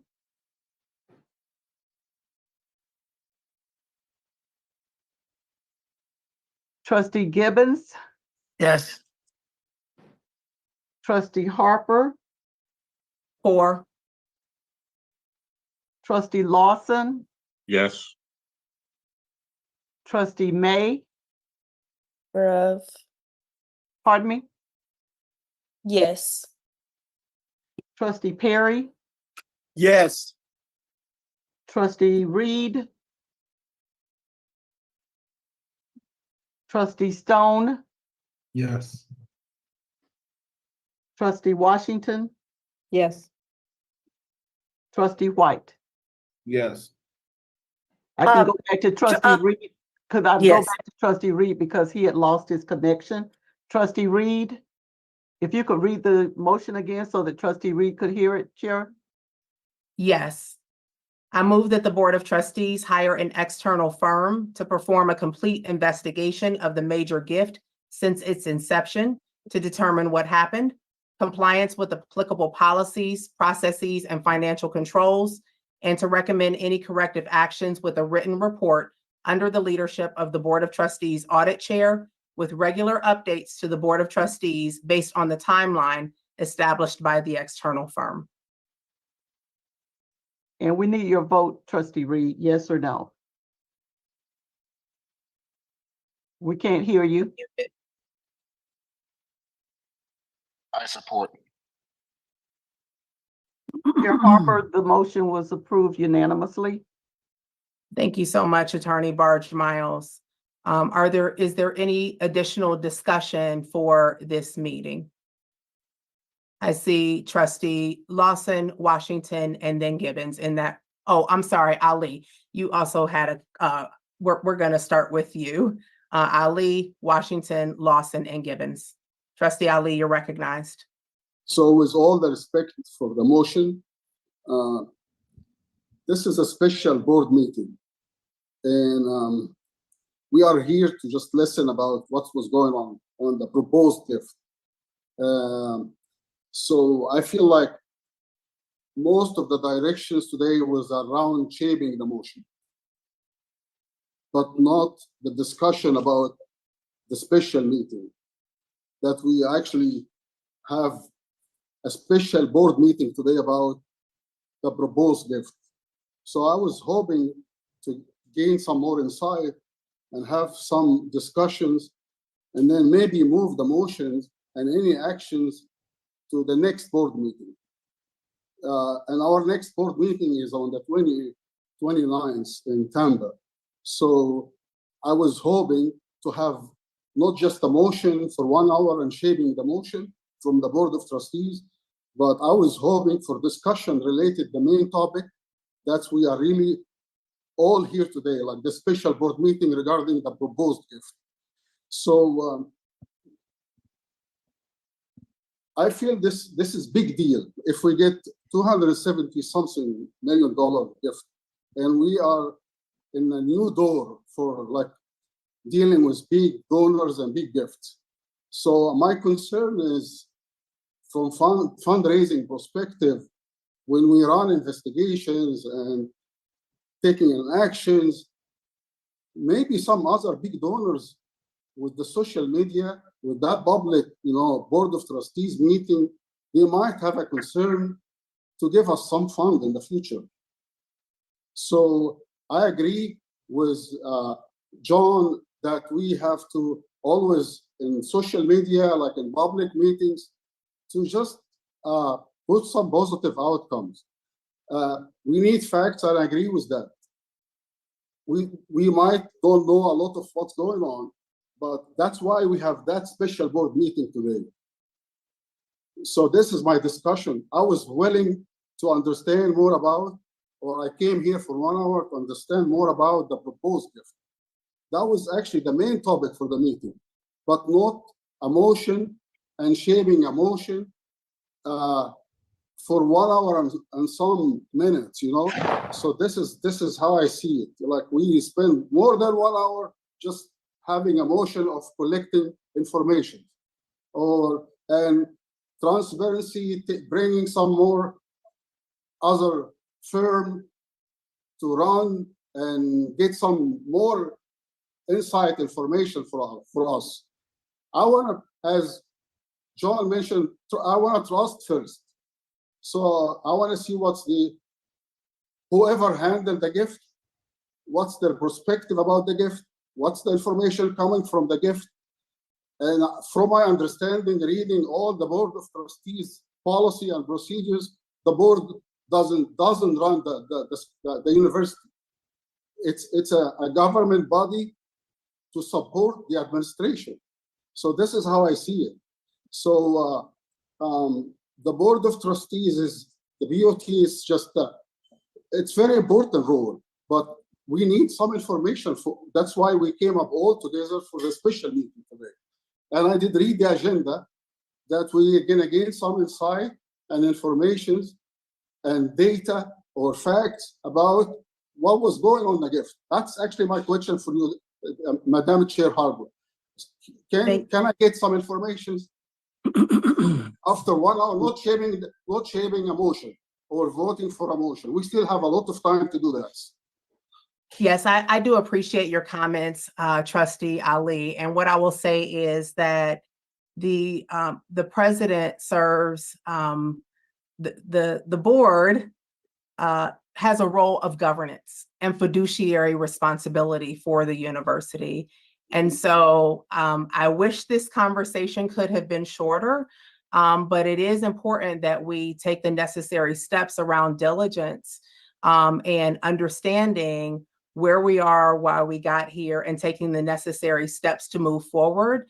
And as frustrating as it might be that it's been over almost an hour and a half to get to this point, what is necessary is that what the board has voted on is unanimously, is that an external third party is in the best position to gather all of the facts and to ask all of the questions. So I know that many trustees have been having a multitude of conversations, email exchanges with the administration, et cetera.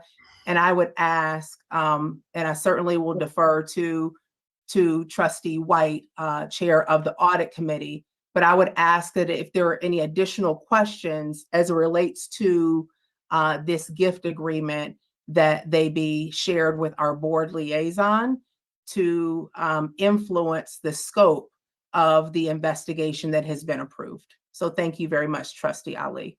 Trustee Washington, you're recognized.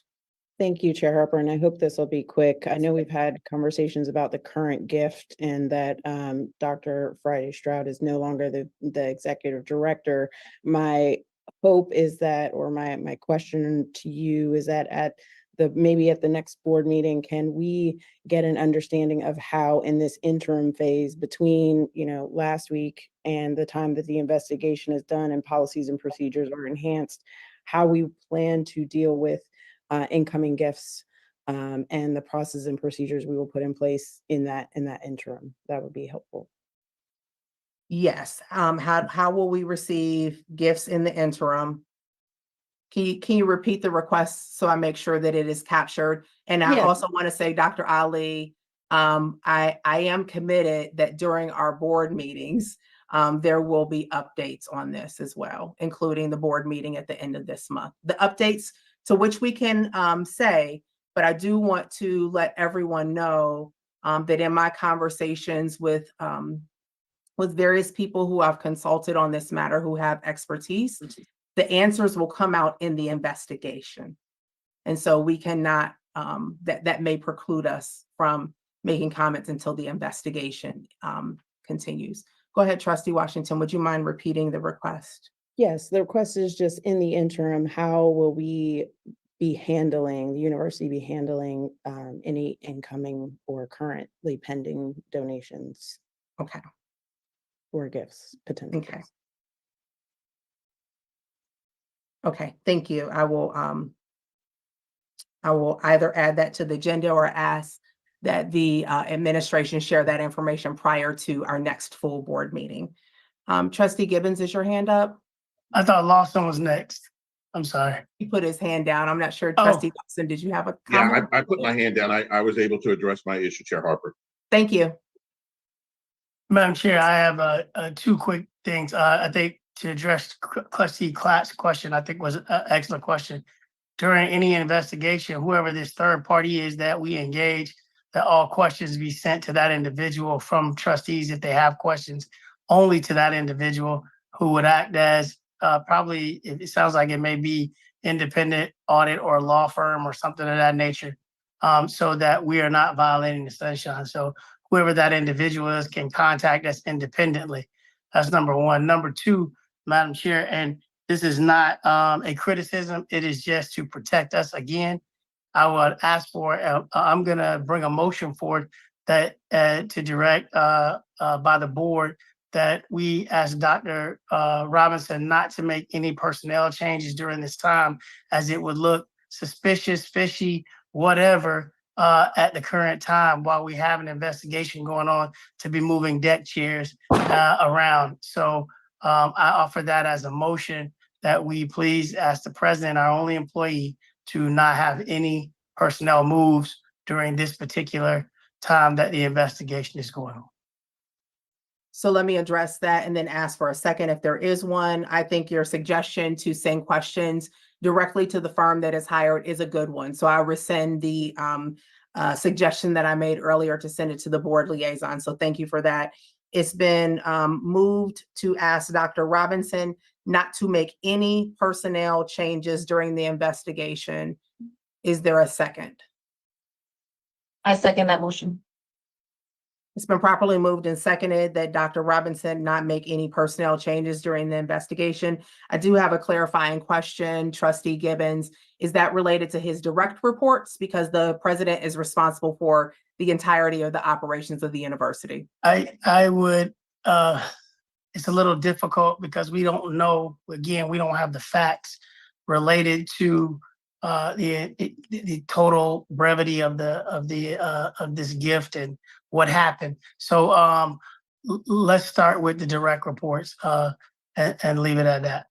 Or maybe for clarity, Can anyone that I add was in? involved in the gifting agreement. Yes. I'll take that as a friendly amendment. That includes 80 Sykes. Can I add a proposed amendment as well? This is Klatt. You're recognized, Trustee Klatt. Should we, from a legal standpoint, ask Trustee Perry and General Counsel what that answer should be, or to provide some comments on that, so that we're making sure that we're legal? And should there be a deadline on that? Should that be over the next 6 months, over the next year? I understand we said the investigation, but we need to drive the investigation to happen quickly. So if we put a deadline, I think that helps. Yes, thank you, Trustee Klatt. I apologize for interrupting. I do want to seek the counsel of the General Counsel and anyone else who needs to weigh in, because the president does have specific authority as noted in some of the regulations. So General Counsel Wallace, I see that you have unmuted. Go ahead, General Counsel Wallace. Trustee Perry, were you saying something? He has his hand up. Okay, what I was saying. All I was going to say is you can make a recommendation to the president. You cannot compel him, because we only have one employee. You can make a recommendation, and that's as far as we can go. And it is his decision to make that, whether he wants to follow that recommendation or not. But if we compel him, it is my understanding that is a SACS violation. Madam Chair, if I could, to save you the expense of a motion, a second, and discussion, I do accept that advice from the Board of Trustees with one question, and that is, as you know, We're in the early stages of discussions with AGB regarding an interim, right, for the Foundation Board of Directors. And I'd like the board's thoughts on that as well. Otherwise, I accept that recommendation wholeheartedly. And may I ask, just for clarity, you're talking about direct reports and not the whole of the personnel responsibilities that reside with the president? I clarified Trustee Gibbons' motion to say only those associated with the gift agreement, because it is a large institution with a lot of moving parts and pieces. Agree. I would agree to that. Okay, My question is this a recommendation or directive? If it's a recommendation, in my opinion, based upon my experience, a recommendation that he can follow or not follow is fine. But when you directly tell him on personnel matters, that has a high likelihood of being a SACS violation. You're correct, Trustee Perry. Go ahead, General Counsel, please. Trustee Perry, you're correct. So I was thinking, based upon what Dr. Robinson said, he was taking it as a recommendation in which he would act upon. I have grave concerns around. Okay.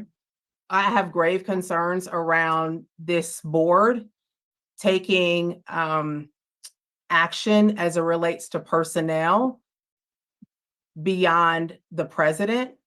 There are a handful of direct reports to the president who on the org chart report to the president, but work on behalf of the board. And I don't want this board to violate any policies, procedures, or put anything for the university operations at risk. So, and Madam so Chair, I have grave concerns about personnel actions. So, Madam Chair, I'll make it as a, I will leave it as a motion. Trustee Gibbons, you're recognized. I'm sorry, I will leave it as a motion, but as a recommendation. So that is on the record and that the board is taking a clear vote on the recommendation. Trustee Klatt, do you have a comment? Yes. As a procedural matter, I asked for comments from the judge and general counsel, and we didn't let general counsel finish. So again, we're not following processes. So can we have general counsel, who's supposed to know the answer to this, give us commentary, please? Uninterrupted. Under the board's regulations, the president is vested with the authority to hire, fire, remove all personnel actions. So, and there are some direct reports of his that directly report, that also report to the board. As Judge Perry correctly pointed out, doing anything short of suggesting that he not make any personnel decisions, and he takes it under advisement, he can either agree to it or not agree to it, but having the board direct him to do so may be a violation of SACS. If I may, let's take the Lawson, you're president recognized. let's take the president at his word.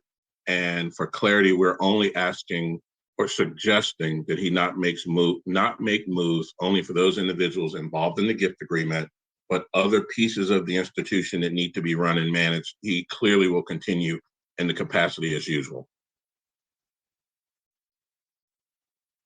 So the motion on the floor is to recommend that Dr. I don't think we need a motion, meaning that the president has agreed.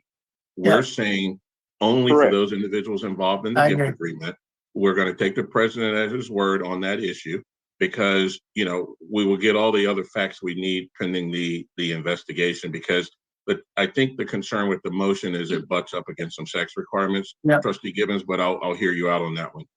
I would agree. You're I will rescind the motion as long as Dr. Robinson said he agreed to that, but also I would just caution him, because the foundation was involved in this and we're talking about putting folks at foundations and all that we be careful about doing anything related to the foundation.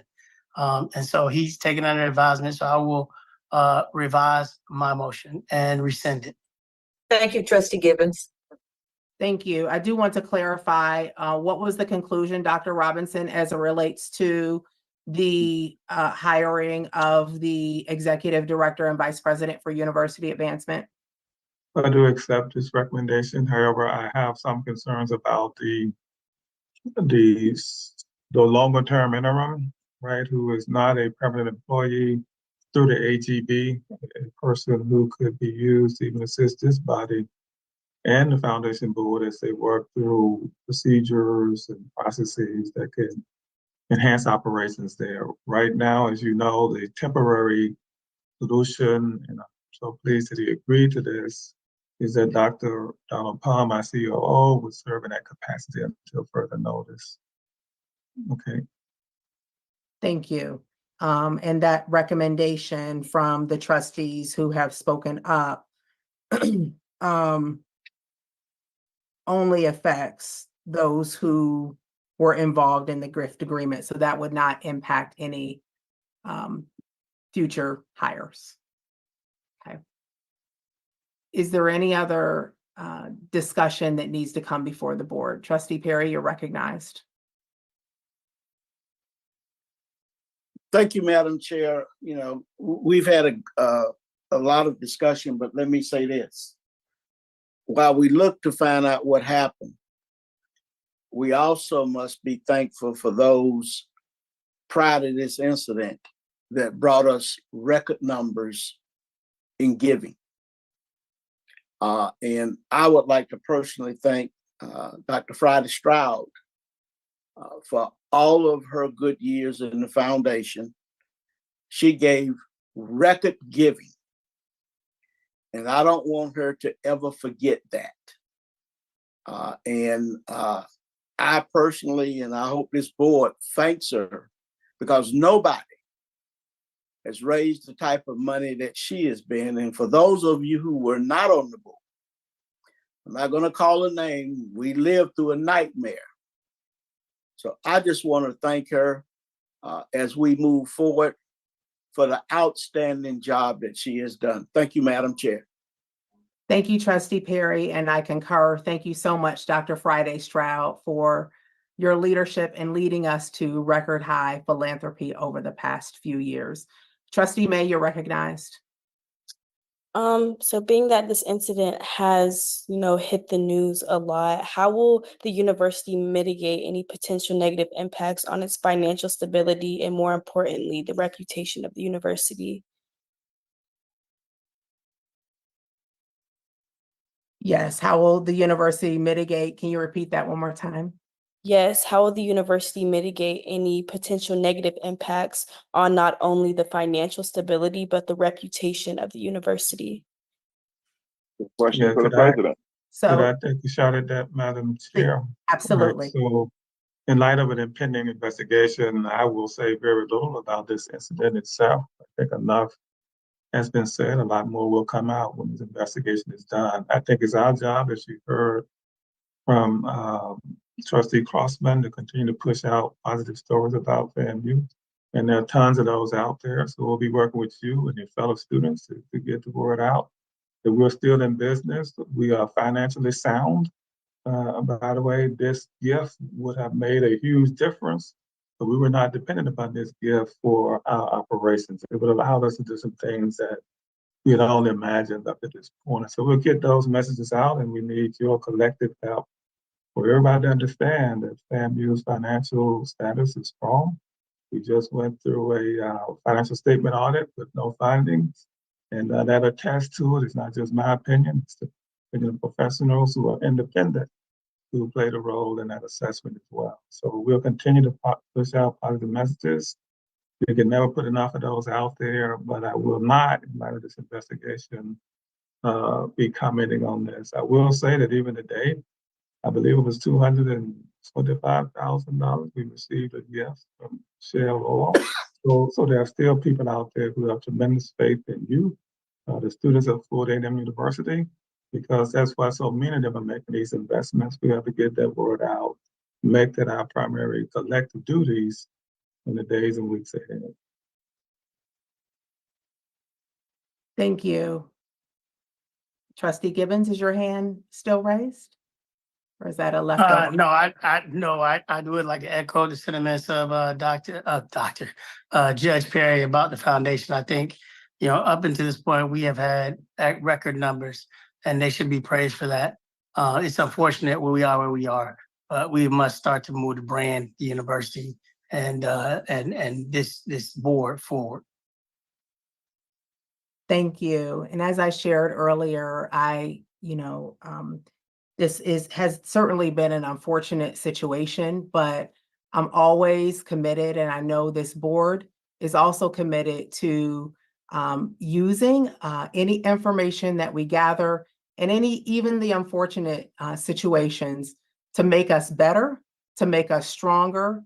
And FAMU has been here for 136 years, and dark clouds have come, and we will get through this dark cloud, and we will get to the other side. And I'm confident that we'll be stronger and we'll be better in the end. We are also working with a communications team that is sorting through various requests, which will be shared with the board. I don't see any additional hands.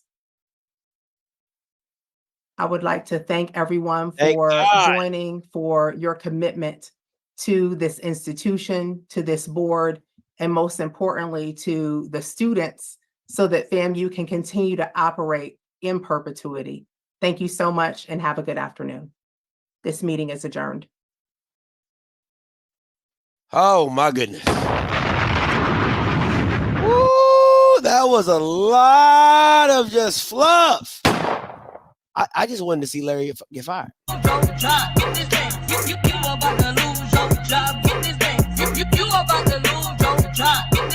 That's all I really wanted to see. But I think overall, and if anybody would like to call in, if you're not at work and you want to talk, 518-263-8124, 518-263-8124. I got 10 minutes. This is my thing. And for anybody who doesn't believe, Kristen Harper, she signed the document. Don't let her lie to you, right? Don't let her tell you, oh, I was there for a photo op. I didn't know. No, ma'am. You signed as a witness. So you gonna get some of this smoke too. I mean, I guess you got an audit coming, so that is what it is. And at the end of the day, there's still no questions that were asked about how he got here. Don't know why Stroud still has a job as in business department. Maybe because she didn't taught all the board of trustee members, maybe. But I think what you saw today was just kind of like the opening of how you see things are worked out and structured. So it's gonna be a sight to see for these next coming weeks. Mr. Rocky, coming to you, then Mr. Bugs. What's up, Rock? Hey man, this was a great meeting, and I don't think we learned very much, right? But from a procedural standpoint, what I saw was FAMU Board of Trustees handle a crisis in a very dignified manner. And for what it's worth, I think it represented the FAMU Board of Trustees and alumni quite well. I think the other thing here is we have to depend on the investigation to determine whether or not or what improprieties occurred. If it's just the lack of notification to the board, it's all occurred and there were no financial or fiduciary negligence in this matter, I think the board has the leniency to retain Dr. Robinson and move forward with other sanctions or guardrails that they can put up. But if in fact there was some other fiduciary improprieties that occurred, I think it will warrant him being removed from his post as president. And at the end of the day, I think it will be well deserved. If anything else about this situation comes out, I think he should be fired. Right now, it's just that it's a very embarrassing situation that a scam artist scammed FAMU, right? That's what it looks like. That FAMU, Dr. Robinson, Ms. Stroud, even Kristen Harper were all duped by this scam artist. If that's all that occurred, just being embarrassed, I think everybody at the end of the day will be able to get over this. But if any other funny business occurred, I think Larry Robinson head will roll. What do you think, Scott? No, I agree with you. I mean, Mr. Campbell's been saying it for like the past week that, there's no money lost, there's no money stolen, there's no money, moved or whatever. So, I mean, hey, whatever. I think, I'm still going to be honest. I don't think the girl should be the person that should have been walked off the campus with cuffs is Stroud. Like, escorted off the campus. Like, you're the dean of business, and you're telling me you couldn't tell that his business was a fraud? That I'm gonna tell people this over and over. There is a difference between being practical in business and then having theory in business, right? Like, you cannot tell me that you practically know how to evaluate a business if you legit look, he wasn't even good at it. He wasn't even Rocky. It would be something if we could pull up his net worth, his value, his business EIN, if we could pull all that stuff up, and then you had to do like a forensic audit to really understand where the money was going, or if it was even there, or if it's a shell company. Dog, it wasn't none of that. It was literally you Google him. But herein lies the question, and this is the question for everyone in the chat and everybody listening. Is an academic actually a subject matter expert as it relates to business? Then what are you teaching? That's what you have to ask. That's what you have to ask. What are you teaching? Is an academic actually a subject matter expert? That's why go ahead. Because I think that's the issue. I think we look at her as a subject matter expert, but she's really a teacher. She's an academic of business. Rocky, what are we talking about? I don't need you. No. She's really a teacher of business. Rocky, that means you are teaching the basics of business. I don't have a business degree. I Googled him in 5 minutes and I said, this looks like a scam. The website's a scam. I can't find anything on his business. Nothing is matching up. I don't need you to be a subject matter expert.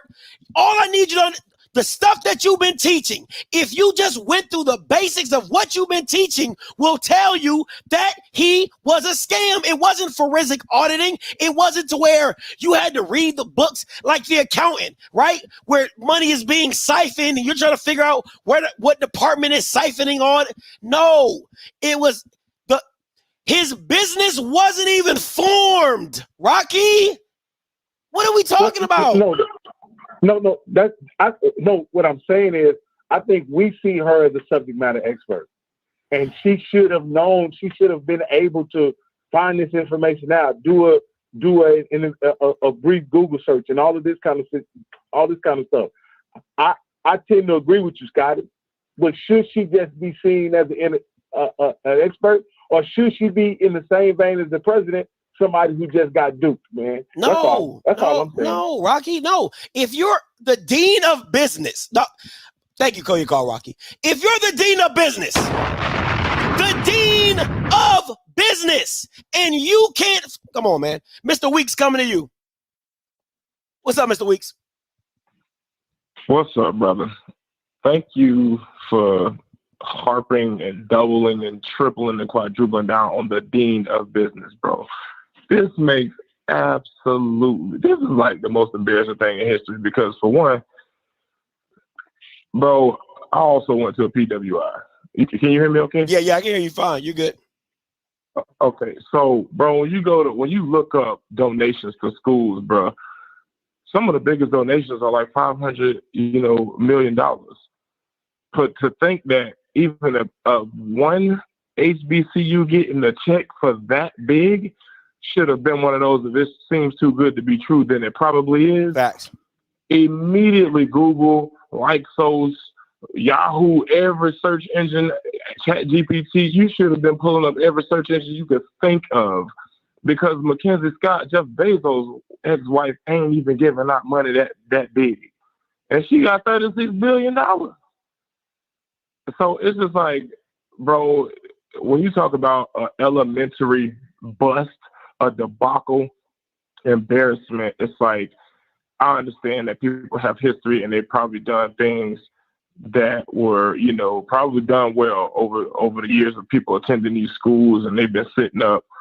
But somebody said that a lot of people want to be the boss and they want to have a leadership role until it's time to lead and it's time to be a boss. And so when something like this happens, bro, this is just too easy of a catch where everybody on this call and everybody in the world knows this is a simple Google search, man. I don't want to talk forever, but this is crazy. It is, man. I appreciate the call, Mr. Weeks. Yes, sir. Listen, I think, and I'm trying to find a slide. I apologize. Mr. Bugs, I'm going to come to you in a little bit. I was trying to find a slide that makes my point of just the foolishness that transpired, but can't find it. But my thing is this. If somebody said PWI hang up, it don't matter if you went to a PWI, HBC. Clearly don't go to FAMU business. If we talk about HBCU, oh, he's a PWI hang up. Clearly don't go to SBI business because clearly Dr. Shaw can't tell you how to process shit. What we talking about? Mr. Bugs, coming to you. How you doing, Scott? You doing all right, brother? I'm doing good. How about yourself? Over here laughing at this buffoonery, Brand. I'm gonna be gentle on this phone call. I won't go nuclear. I'm gonna wait a little bit on that one. What I'm kind of smelling, Scotty, is this here is there's a lot of process upon process going on. And I'm smelling that this so-called process, which may be accurate, is a way to hide tracks. I'm smelling this. Now, I may be wrong. If I'm wrong, and I hope I am wrong, but I agree with you when it comes to the dean of business. If you can't do a simple Google search and in 5 minutes find out what you found out, and you allow this young man, this scam artist, to give a commencement speech on stocks that's worth nothing, and you then get on another Zoom call and said that they found what Scotty found online and thought it was kosher, I'm trying to figure out why ain't people getting fired off the rip. Yeah. Because you double down on your buffoonery. And if the dean of the school business right there at FAMU, if you can't do a simple Google, you did, and you didn't find it out, but because you wanted that number to be announced to entice more giving, that was the whole goal of this whole sham. If you look at what one of the trustees actually said, is they brought in, amidst the bad news, they brought in a great amount of philanthropy in because of this huge number. This was part of the plan. This is my prediction. I hope I'm wrong. No one is going to be fired. Not one person. This is going to get buried in the so-called process, and everybody's going to be like, what the hell happened? And they're hoping that the FAMU alumni and fans forget because of the so-called process. This process is going to last for months upon months upon months. Don't be surprised if it bleeds into the football season, because then they can release it then. Yeah. It's going to be on a Friday evening where you can't read at all. Watch. Guys, how do you begin to affect change? Speak with your dollars. Take away the dollars from them. Because this is some bullshit. I have no confidence in this process at all. Not one. I'm sorry. If one person is not fired off the roof to say, guys, we're serious about this, we're going to let this person go right now. That gives confidence to the fans, alumni. Oh, they taking this shit for real. Ain't nobody worked off Scotty? Like real talk, Scotty. Do you have any confidence in this process? No, absolutely. Well, let me take that back. I do like that that it's a true third party entity doing it, right? And the auditor on the board of trustees is overseeing it. So I do have some type of like, okay, I'm glad about that. But the rest of it, listen, processes and FAMU don't even go together. Okay, I'm gonna just keep it a buck. No. Processes, committees. If you hear the word process or committee at FAMU, just know it's gonna fail. Just know it's gonna fail. Yep. It's just gonna fail. It don't matter. Yeah, and I'll end it with this, Scotty. Is I understand when the general counsel was talking about some type of SACS rule, so to speak, when it comes to a mandate or recommendation to the president to not make any changes at all. And then you come back and say, well, we really can't recommend to do this. This is a special case. Y'all, it's a special case. All hands on deck. We got to change a little bit here. Let's pass a motion to change this for this isolated case. Let's pass a motion to hold the president accountable to this. And you can put parameters around that whole thing. But for you to say, well, we really can't do it at all because if we do this, is going to really hinder on this type of process. Bullshit. But that's all I got to say, man. Great show, man. Keep doing what you do. Appreciate it.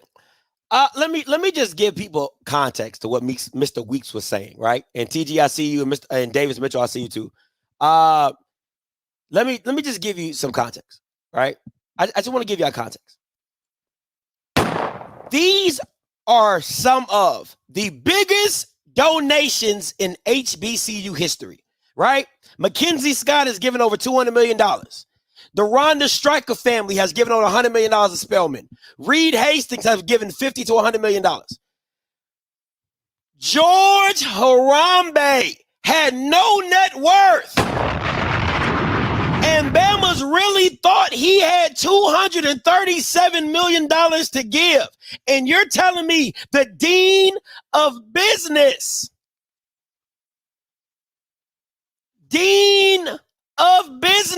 could not figure that out. What are we talking about right now? TG, coming to you. Scotty. What's up? Man, you're doing your thing once again. Hey, bro, I just hire you to do the investigation. Obviously, you're the only one that can do it. So they ought to hire you, bro. Hire me? Now look. Yeah. Just don't get no money from Harambe. No promise money anyway. Listen, man, everybody watching, y'all already know what to do, man. Hit that like button. Scotty out here breaking news for y'all. And y'all ain't hitting this like button. I don't understand that. That bothers me. So stop what you're doing. Hit the like button. It don't take but a second. Hit the like button. You know what I'm saying? Do your thing. Hey, Scotty. What's up? You think if Harambe write us a check, Deion to come back? I'm just playing. That's all I got, bro. I'm just messing with you, man. Hey, FAMU strikes again. That's what they say. Logo. Appreciate you. Hey, let me say this before I go to Mr. Davis, right? And this is for Tiffany. You know what I'm saying? Tiffany. Let me this one right here. Tiffany Davis. All right? As the young folks will say, my queen, my black queen. Now, if you could fix your eyes, if you're still on this stream, if you could fix your eyes to the top right line, that is a K for Kristen, that is an H for Harper. And if you really want me to get technical, I can show you the video of them sliding the contract to her for her to sign it as a witness. Mr. 2589 coming to you.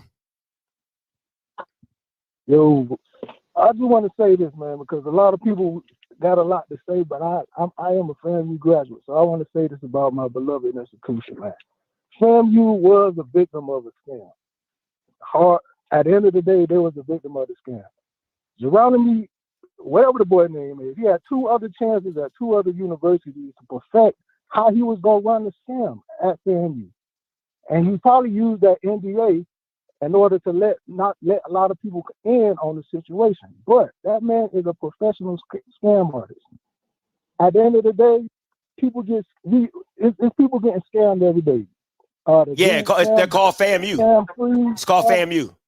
Sam Freed, the guy that the Bitcoin guy was out here scamming not only football players, many millionaires and billionaires, scammed them. He's now locked up in jail. Mark Cuban got scammed. It's old ladies out here giving away their life savings, to a guy living over in Africa. So one thing I think people need to understand and realize that Buddy was a professional scam artist, and people are getting scammed every day. You know, we're putting a lot of emphasis on the university, and I understand they do need to take this ridicule, because at the end of the day, y'all got scammed. But what broke Scotty's story was basically your own whistleblower who was scammed as well. He got scammed out of $1,500, and that's all I really want to add to the situation. Sir, let me explain something to you. Oh, of course they hang. Why Bama's always hang up when I want to rebuttal? Bama's always let her hang up when I want to rebuttal. My thing is this, right? You got scammed. People get scammed. Listen, what's on people die every day, B. People get shot every day, B. You know what I'm saying? Paid in full. You know what I'm saying? Pull your skirt down, B. People get shot every day, B. You know what I'm saying? Pull your skirt down, fam. People get scammed every day. That's facts. That's true. That's true, right? But to me, it's the level of the scam. When I tell you this was elementary level scamming. Like, this wasn't Atlanta level scamming. Like, it wasn't no scammer in Atlanta. You're like, damn, that man got me. He showed me. Listen, bro, I've seen my friends buy a PS5 outside of Best Buy in Atlanta, right? Box perfect. You pull it out, PlayStation look brand new. It don't work. It don't work. Like like that's some high level scamming. Box intact, PS4, PS5 intact. I'm talking about like look mint condition outside of Best Buy. You like, oh, he got to have got this from Best Buy. He just giving me a good deal. Got. That I'd be like, damn, they got you, man. Nah, he really got you. Can't listen, bro. This was so basic, it wasn't even funny. If you just Googled the Bama's name, it would show you that everything is a lie. If you Googled his business, if you looked up his website, I mean, everything in line was just saying, this can't be real. Okay. This is how I want Bama's to really think. Because a lot of you FAMU people are like, oh my God, Scotty. I mean, I'm just saying, like, anybody, listen, you have to look at it in the sense of, okay, you're a billionaire. Let me show you strike one as a billionaire for me. Okay. Because a lot of y'all just coming into my channel now, and y'all didn't know the whole breakdown of what I did and how I did it, right? So let me show you my process of everything. Step one, right? Step one, how he was dressed. How he was dressed. You're telling me you're paying $237 million and this is how you're dressed. Negative. Pants ain't tailored. Boots look like they just walked out from the farm. Nah, we not doing it. Second red flag, right? Second red flag. Who gives $237 of anything? Who gives? I don't give a damn if you giving money to your friend. You don't give your friend $57, right? You don't give your friend $63. You say, hey, how much you need? Hey, man, you know, I need about 100. I give you 50, 55, 60, 80, 75. Whole numbers, 5s and 10s. Nobody gives money like this. Look at any billion-dollar donation. Any billionaire that's donated to an HBCU, they've always given it in whole increments. 100 million, 50 million, 80 million, 90 million. No billionaires ever gave $111 million. What are we doing? You get what I'm saying? Like, there's this flag after flag after flag. And my biggest issue is your dean of business could not spot it. Sad. 2589. Yeah, the phone did hang up. I ain't gonna lie. I apologize about that. But I got a rebuttal for that. Go ahead. What you just said. So Sam, if you look up the guy, Sam Freed, I think Sam Bankman-Fried. If you look up his scam, it's one of the most amazing scams that has ever been done. So what I'm saying is that scammers, like we said, scammers scam every day, B. This man could have came with a proposal that could have been beautiful. They said he had financial people come in and verify the stocks. I'm not saying they verified the funds, I'm saying they verified the stocks. Now what the funds were worth, I agree. But I'm saying that scam, especially that scam that Sam Bankman-Fried did, he had all types of celebrities getting behind him to donate and do stuff. I'm not disagreeing with you. Like I said, what broke your story in order to really get deep dive into the scam was that guy that you had, the whistleblower that you had, come on, and he showed more of the everything that the NDA that he had, and all that other stuff. So I commend you on the work that you did. You did a great job, brother. I commend you on that. But what I'm saying is that when you got high level scamming going on, brother, it's high level scamming going on. That's the point I'm making. Let me once again, I don't understand how hard logic is, right? That man got scammed out of $1,500.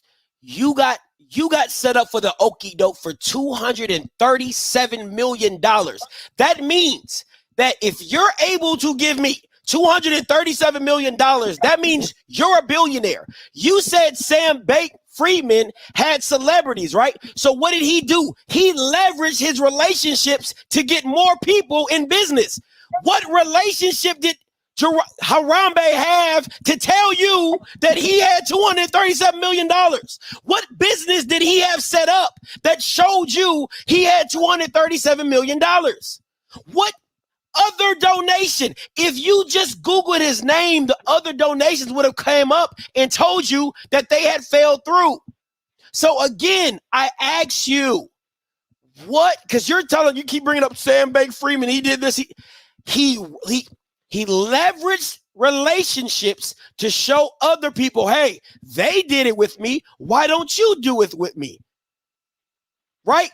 That's harder. All right, so if you, like you said, I'll let you finish. Go ahead. Go ahead. So my thing is this. It's easier to sell something to somebody when I can say, hey, Tyrese, he invests with me too. Hey, Usher is investing with me too. Hey, man, it's easier to sell that scam than me coming to you and say, I'm gonna give you $237 million because I'm in the hemp farming business. And when you look up my business, there's no business. You see what I'm saying? It's two different things. You got scammed. Just say you got scammed. Just say your school got scammed and let it go. I'm not disagreeing with that. What I'm disagreeing with you is the point of you're blaming individuals on being scammed. Absolutely. You're blaming the rapist. I mean, the person that's being raped for being raped. You're blaming FAMU for being scammed, and they're the ones that got scammed. That's the point that I'm making. Sir, your school said they investigated for 6 months.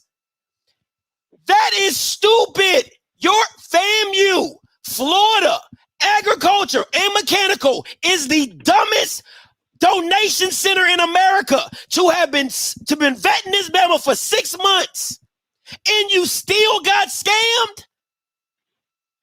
Are you kidding me? Hey, scammers, when scammers are good at what they do, bro, stop it, sir. He sold them a dream. Stop it, sir. Stop it, sir. That was a hell of a dream. Just say your school. Just say your school got scammed. Scamming up. Say what? Scamming up. Who's scamming?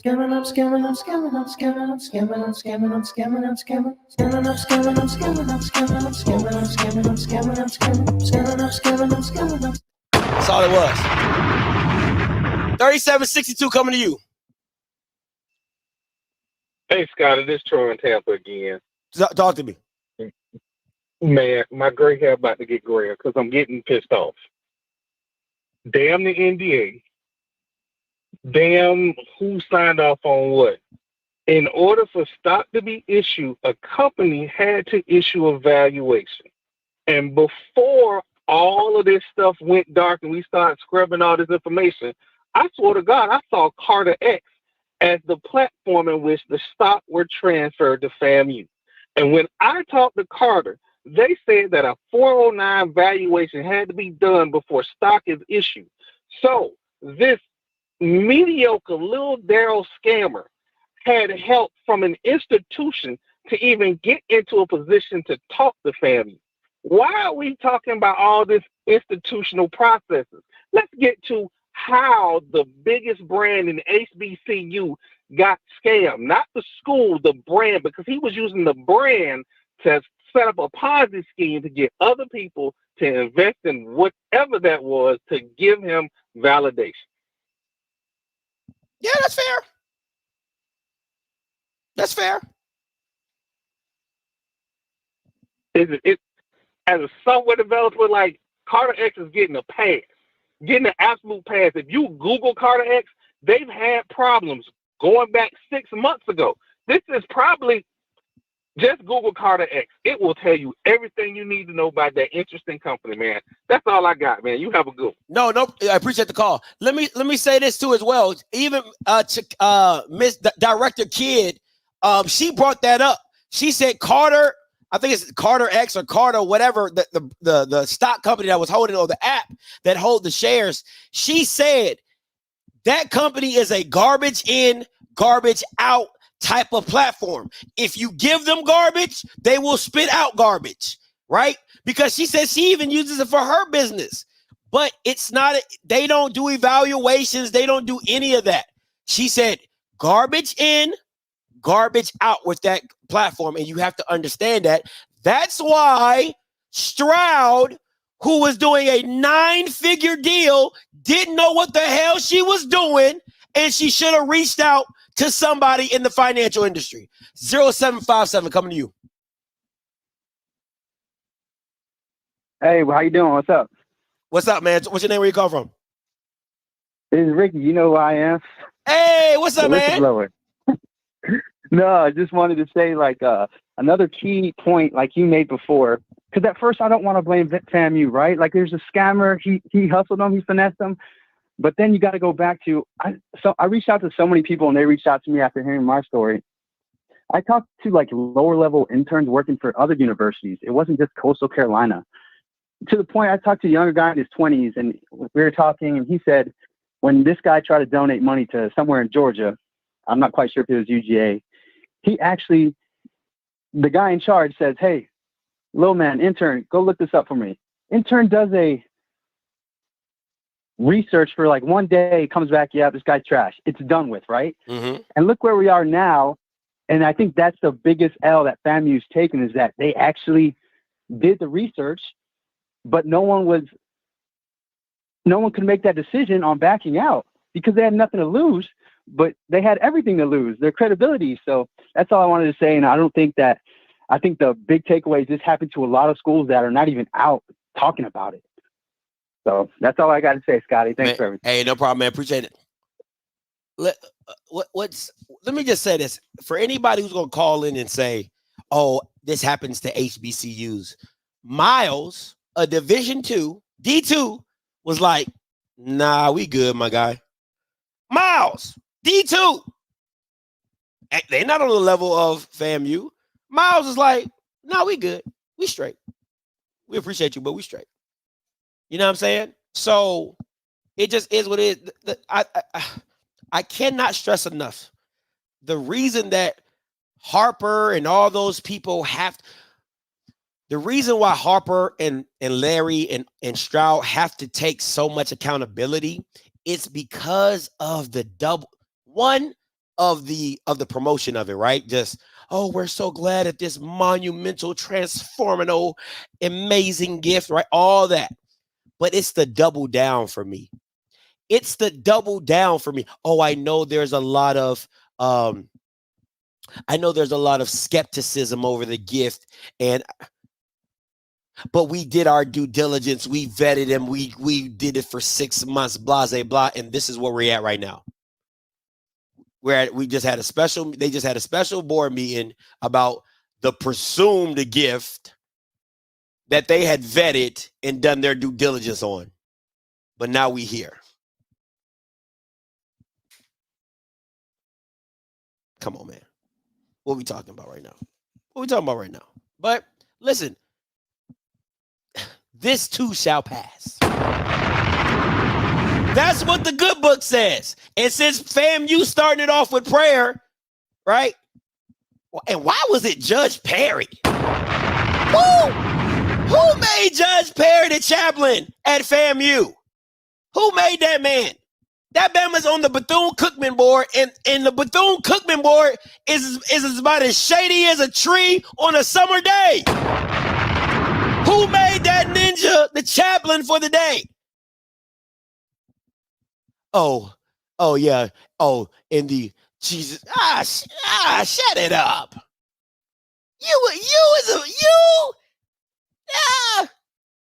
You know what Judge Perry reminds me of? Judge Perry reminds me of the guy in the Bible that came to Jesus at night, right? Like he couldn't come to you in the daytime. He didn't want to be seen with you in the daytime, but he come to you at night. Hey, Jesus. I heard about that born again thing. What's up with that? You know what I'm saying? Like, do I go back in my mama's womb and then, cause I can't do that. You know what I'm saying? Like, that's Judge Perry. Like, bro, don't try to be on this FAMU board acting like you holier than thou, knowing you the board chair at Bethune, and that jank is all jacked up. Okay? All jacked up. When's the last time you even had a full-time president? Huh? Can we talk about that? I'm sorry. I am going off topic. I'm sorry. Thank you, Mr. Bliss. Nicodemus. That Bama Nicodemus. That's what he reminds me of. Coming to Jesus at late. Talking about some, hey, Jesus, like, maybe with this born again thing. I mean, I'm cool with it, my boys, I couldn't tell that. I can't say that in front of my boys, you know how they be. You know how they be, Jesus.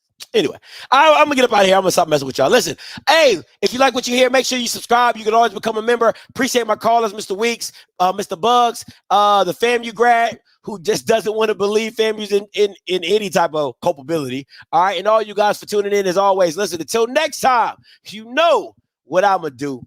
I'm a holla. God bless.